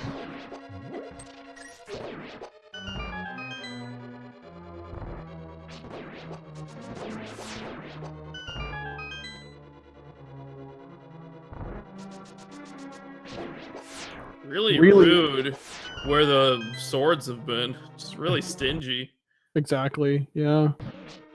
I want to point out the nice use of the spikes in the previous room that DT did with those red horses.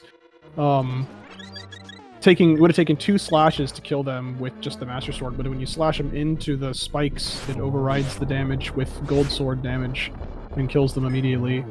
So saving just a little bit of time, and probably saving more time realistically, because that room could just end up being really bad with the conveyors and the BMOS and everything the longer you take.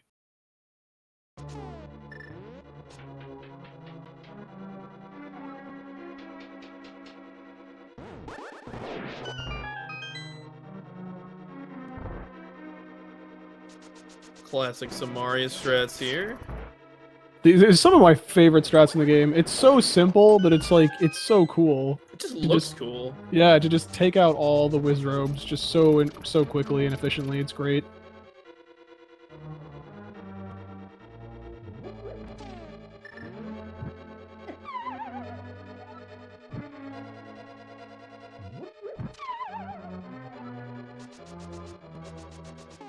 Got some backup strats here. Fell off a little bit too early. Grabbing some magic. We'll see if DT checks the chest at the top. Most players tend to do this just because, you know, if you get a tempered sword, it's going to speed up your Ganon fight significantly. So, the time you waste checking the chests is totally worth the time you save potentially getting the third sword.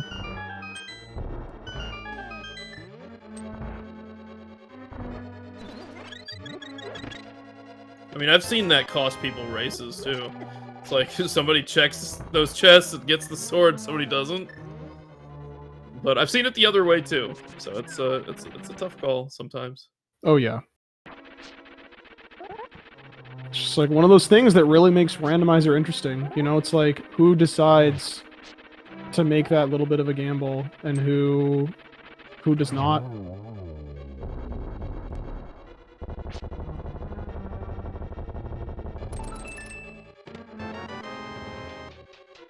Looks like it's just going to be 2 swords for both these players here, unless ObscureLifeForm decides to go. Well, right. ObscureLifeForm doesn't have 2 swords, so. Oh, that's right. He yeah. can't even. Yeah. I mean, he could go in and he could be looking. He could go right side. Mm-hmm. Could luck maybe, out. Could and just maybe check the rest of GT. Mm-hmm. Rando room. We didn't see rando room. That's pretty quick check after the the fire snake room. Mm-hmm. I imagine that if they don't have a sword by then, probably gonna go there.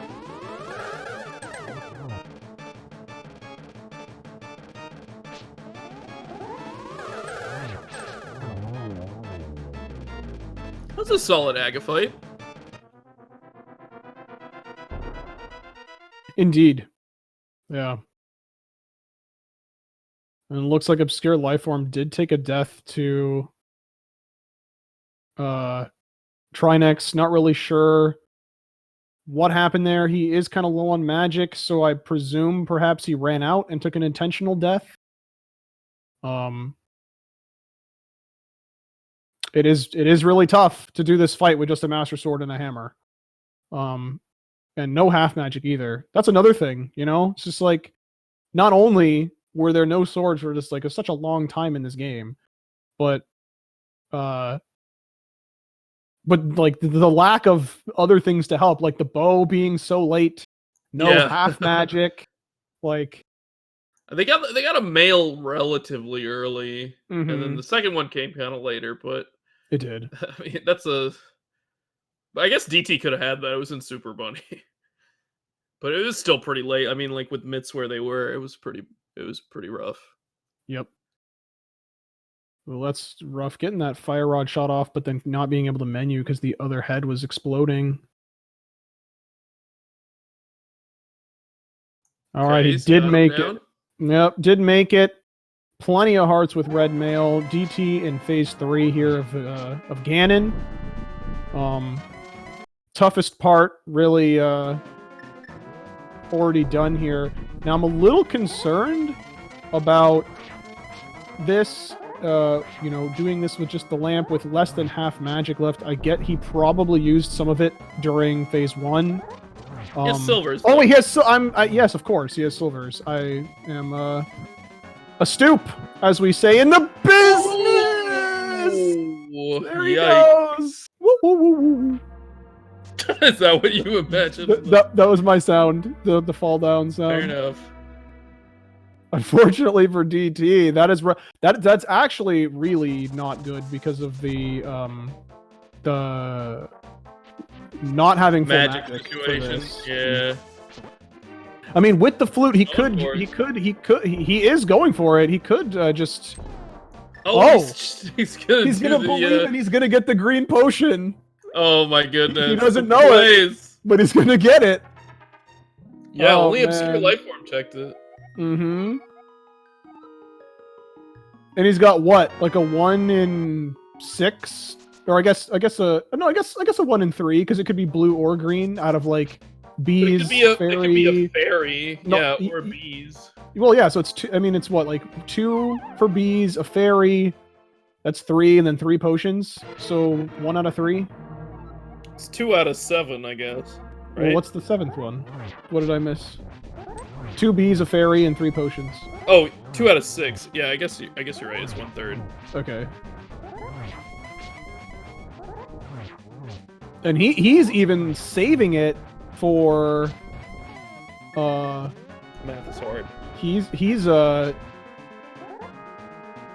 if it were me, I probably would have played it extra safe and used it to refill and then grabbed another one. But he's going for it. He's confident that he can use this remaining magic here to help him out in that remaining phase. I'm nervous about his health. Taking a lot of damage. Oof. Oh, apparently it's 100% chance of being a green potion in this version. Oh, is it? Oh, interesting. Of the randomizer. So, the more you know. Yep. We're learning things. 1 in 1. 1 out of 1. Yep. Got him. Got us. What was I going to say? Oh, interestingly, ObscureLifeForm did TR before Eastern. Not sure if there was a reason, if it was just like a nerves thing. Maybe he didn't want to go into... Maybe he has other checks that he wants to do to look for that sword that are after Eastern, which is why... Right, but then again, go back into like Super Metroid or something. Yeah, but then again, it's like if he had... I don't know. Yeah, it's... Yeah, it kind of just makes sense, because you could just find it on the way through GT. Alright, and In the Name of DT has taken down Ganon. Let's get some G's in the chat. It's still not quite a GG, though, because we gotta take down Mother Brain as well. Without charge, it's gonna be tricky. Gotta use that ammo.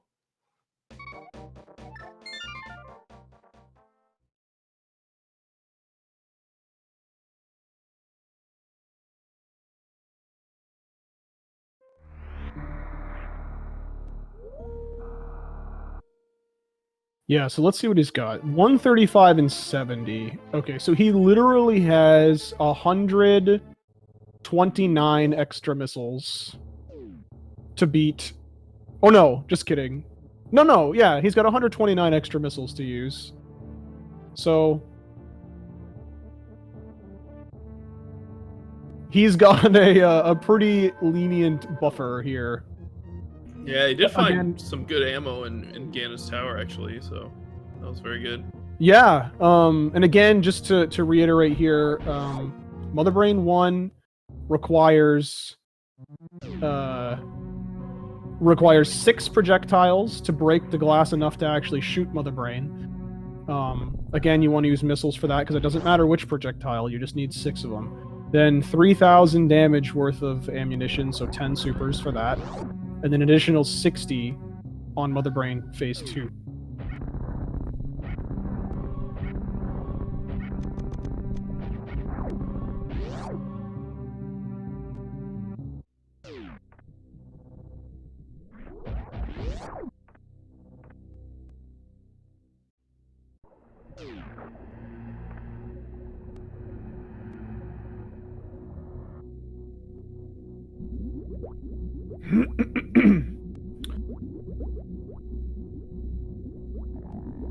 And where else, DT also has to worry about breaking the Zebatites if he doesn't know how to do speed booster Zeb skip, right?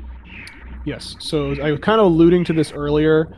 DT does know how to do the ice skip for the Zebatites, although we didn't cover how to do it without wave, so I'm not sure that he would have been able to do it in the first anyway, had he found ice. There is the Zebetite skip with speed booster. It does require a kind of tricky short charge that he does not, as far as I'm aware, he's not able to do. So he is going to need to break all of the Zebatites, go all the way back, and refill, and then go back again to Mother Brain. Now, every time you kill a Zebetite, it stays dead.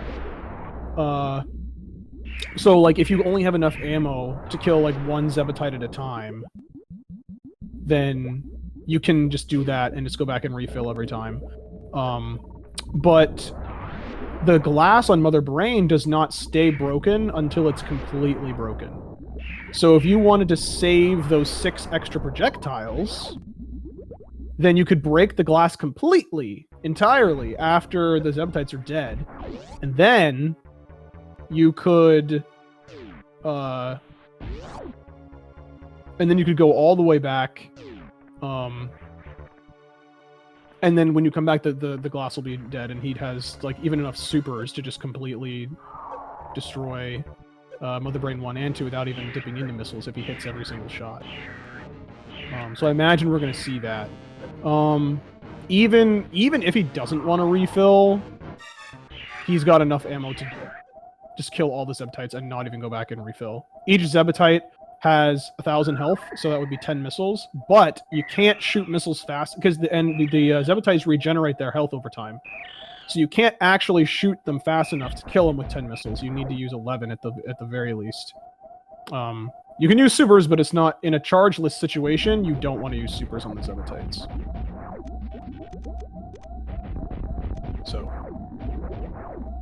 So we'll see what he decides to do. Again, I assume he's probably gonna just kill them all and then go back and refill for safety. But we'll see. It depends how behind he's feeling. Yeah, and there's definitely reason to feel that way.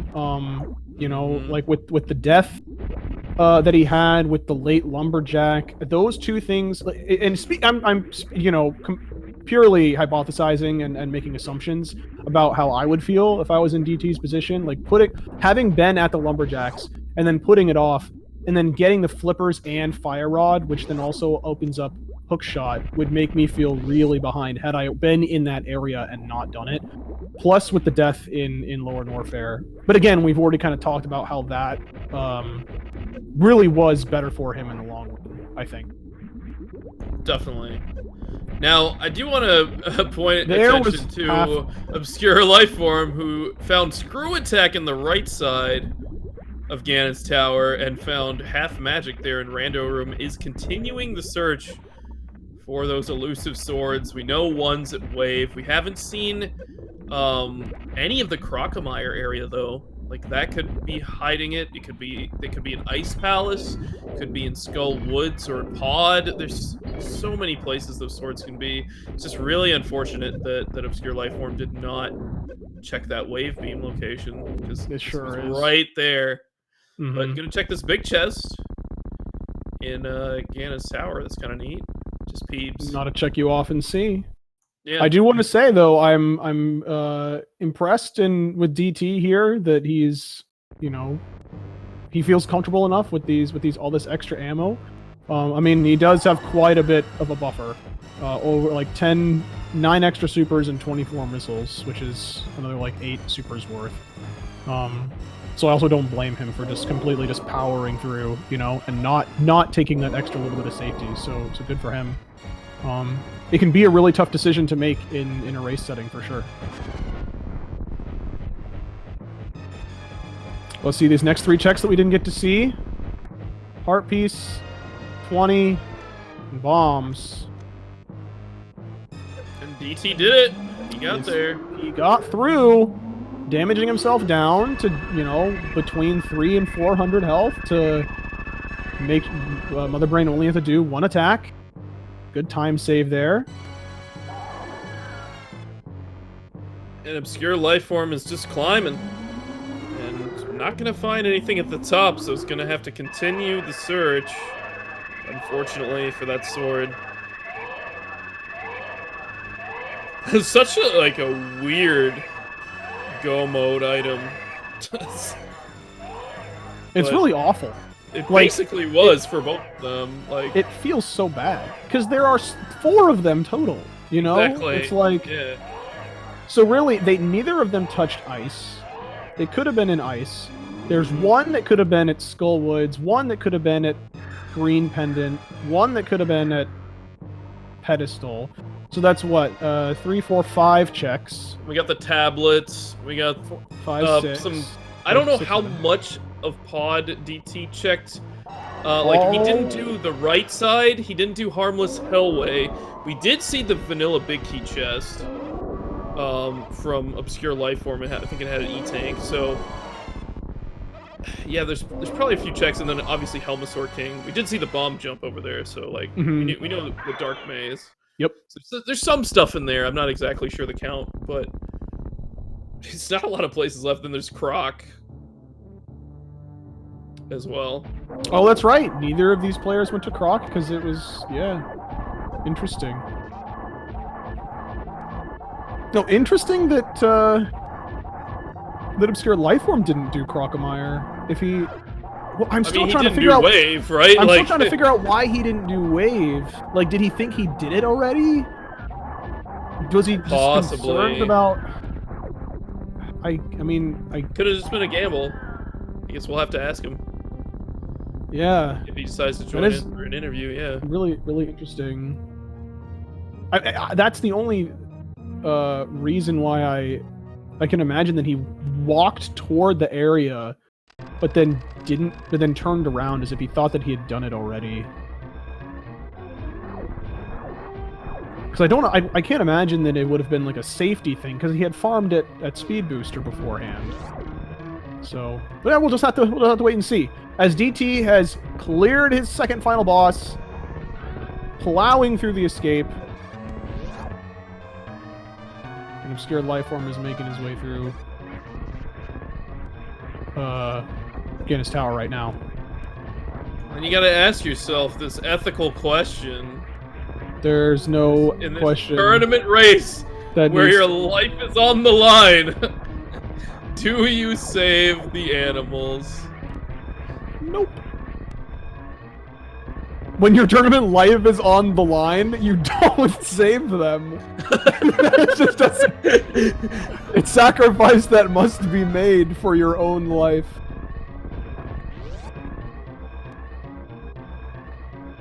Tournament life. Should clarify. Here he goes.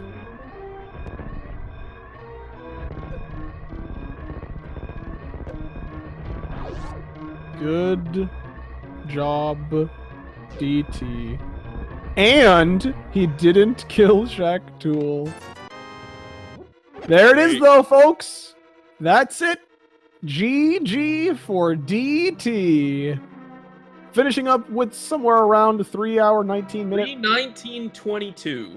Yeah. Is the official SRL time. 3:19:22. GG DT. He will live in this tournament another round. An excellent showing from ObscureLifeForm 2. Unfortunately, will not be continuing on here, but yeah, in the name of DT, advancing to fight against Relkin 96 in the, I guess, losers finals of Group I. So, going to be taking on Relkin 96. Their match to be determined when that matchup will be happening, but we'll keep an eye out for that one. Migs Live taking down that group, actually, so they will have to duke it out to see who's the second player to advance from this group.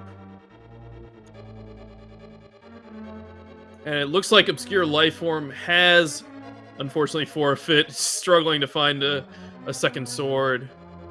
And, you know, played very admirably and managed to find that Varia suit super early.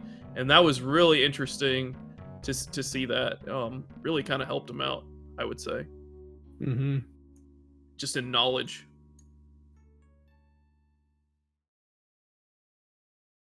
Yeah, having that bow and that sword available in there from really early on would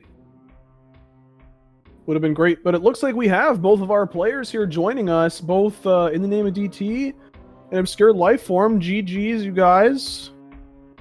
Yeah, GG, DT. Yeah, well, good evening. GG, Obscure. So, about this seed, my goodness. Ugh.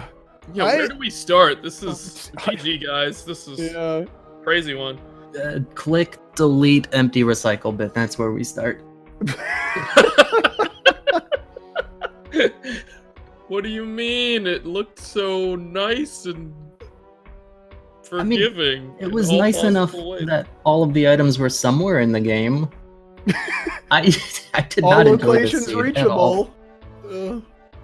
Yeah, I mean, so how did you feel about the early game? It was very, very sparse, but it, it finally gave you the Dark World access, and then you're like, oh, where do we go? And then it gives you Morph immediately. So what do you do? I mean, why did you guys stay in Link to the Past? I guess we'll start with you, DT.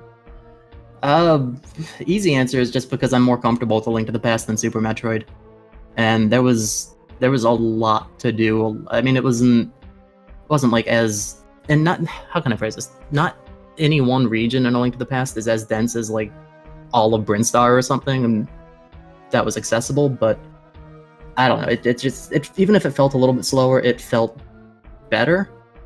I mean, I've played plenty of practice seeds where I don't get my first A Link to the Past crystal until close to 2 hours. So to have 2 in under an hour in this one, it just from the mental game, it felt better. It was definitely for good sure. pacing wise. Yeah.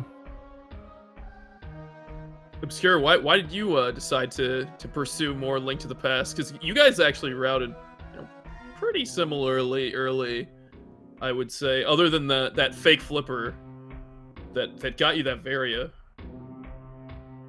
Yeah, I mean, I just felt like it was going to be one of those seeds where you just find everything in Link to the Past, and then you find maybe one key item in Super Metroid, but you end up clearing the whole game. So I was like, I'm just going to stick to Link to the Past as long as possible, and then maybe just boss rush through Super Metroid. Yeah, And I mean, it's go ahead. Sorry, I was gonna say it was looking really good there when you picked up Varia and you grabbed that high jump. Like, you got all those movement items. You went to Wreck Ship and you got Speed Booster before you ended up doing kind of the rest of Super Metroid. It was looking really, really nice. Like the order of operations kind of worked out, but then there were more trolls waiting. Yeah, that was a. Oh, sorry. Go ahead. No, I was just saying, like, you kind of, I was trying to leave the whole Brinstar criteria thing for as long as possible, and hoping maybe like, you're looking for maybe 1 or 2 items at the end of the game, and then you're like, okay, let me just quickly check into Brinstar, but you kind of got stuck because I knew I had Variara's suit, so I really didn't want to go down to Norfair, knowing that it was out of logic. So I was like, okay, let me go find these flippers, and just getting stuck behind that pendant pod, being like the bottleneck in the middle, it just kind of just went downhill from there, I think. Yeah. I was really interested by your decision to go into Wreck Ship before Brinstar, and I mean, and it really, and like from a routing perspective, it ended up like paying off getting that speed booster, so you were able to do Waterway when you went through Brinstar. It was actually impressive the amount of delay that you put on that whole Brinstar loop, which ended up not having anything, and it was really interesting seeing the difference between the two of you guys when Obscure, you hadn't done the whole Brinstar loop when DT had, and so it was interesting to see like how long you were going to end up putting that off, if going there at all, because we knew that there wasn't anything there for you except maybe at Waterway. Yeah, I mean, it came to a point, it's like, okay, do I want to do the Brinstar loop where there's potentially like 20, 25 items, I don't know how many roughly, or do I want to go to Pendant Pod? Yep. And that was kind of my choices, and the Brinstar just looked like the correct choice at the time, because I knew I'd missed something rather than going. I mean, I could have gone and maybe got the bow, but then would I have done pod at the same time? I have no idea. Yeah, it's tough decisions for sure. DT, I wanted to ask you something about what you ended up doing, particularly in Link to the Past. You had gone around the time when you were had just finished Aghanim, and you got the flute, and you were getting your bombos. You went to check hammer pegs, but you didn't do the dwarfs, which ended up having flippers, which led to hookshot and fire rod there. I'm wondering what your decision was to put that off, and then what you were thinking when you ended up going back and finding that later. That was a series of about 10 minutes of some of the biggest routing brain farts I think I've ever had. We actually thought it was generally pretty good, except for, I mean, I don't think we were pretty impressed with some of the stuff that you had decided, except for we were like wondering why that in particular was isolated. So to understand that, let's take you back another minute or two before that, when I was up on Dark Death Mountain checking Hookshot Cave and not Super Bunny Cave. Yeah, we were that was too. Yeah, that's right. Oh my god, this was dumb. So I couldn't get into TR. I knew that it was Bombos. I knew where Bombos was. Went into Hookshot Cave. I told myself, okay, we'll do Hookshot. We'll fall in the pit, drop out, go check Super Bunny, save and quit, do whatever. I find the cape, and suddenly my mind just forgets what I had said to myself 10 seconds before about Super Bunny Cave, and I'm like, hey, I can get Bombos. So save and quit, and then like immediately after I hit A, I'm like, crap. I'm not checking Super Bunny Cave right now. So my first thought then was Bombos, and I carried out with that. I started to go to it, and then I was like, I'm trying to remember, did I walk up first or not, or did I go straight to Hammer Pegs? But I decided to do Hammer Pegs. Down. You were kind of waffling a little bit, and then Yes, you went I down was. to Hammer Pegs. Yeah. Yeah, because I I was also wondering about the route. Yeah. I also realized that cape would get me Aghanim and the flute, and then I could just do Bombos and the flute consecutively instead of go up for the cape and then go back up later on for flute. That would have been a little inefficient. So I was considering doing Hammer Pegs, Blacksmith, just because I was right there. And then after I did Hammer Pegs, I don't know what thought process I had, but I was just thinking like, no, I needed to focus on what I had originally wanted to do. Go get this flute, go get that Bombos, because I know for a fact that that's going to get me something, or get me to some areas that I needed to get to. That's the long answer about what happened in my mind in those 5 minutes. It felt awful. It felt really inefficient. That was one of the main things that I was wondering, how you would feel about it, because I was picturing myself in that situation, thinking, just like, I left these big items behind, but it's really interesting knowing later on that Aghanim was the logical requirement into Lower Norfair, having space jump in there, and Obscure saved that time on you by doing the lava dive into Lower Norfair. Oh, nice, very cool. So, but I mean, at the expense of not having the flute, But yeah, so it was really cool. The differences in routes and the ways that you each gained time over the other was really cool to watch throughout this whole race. Really good show. Cool. Very good.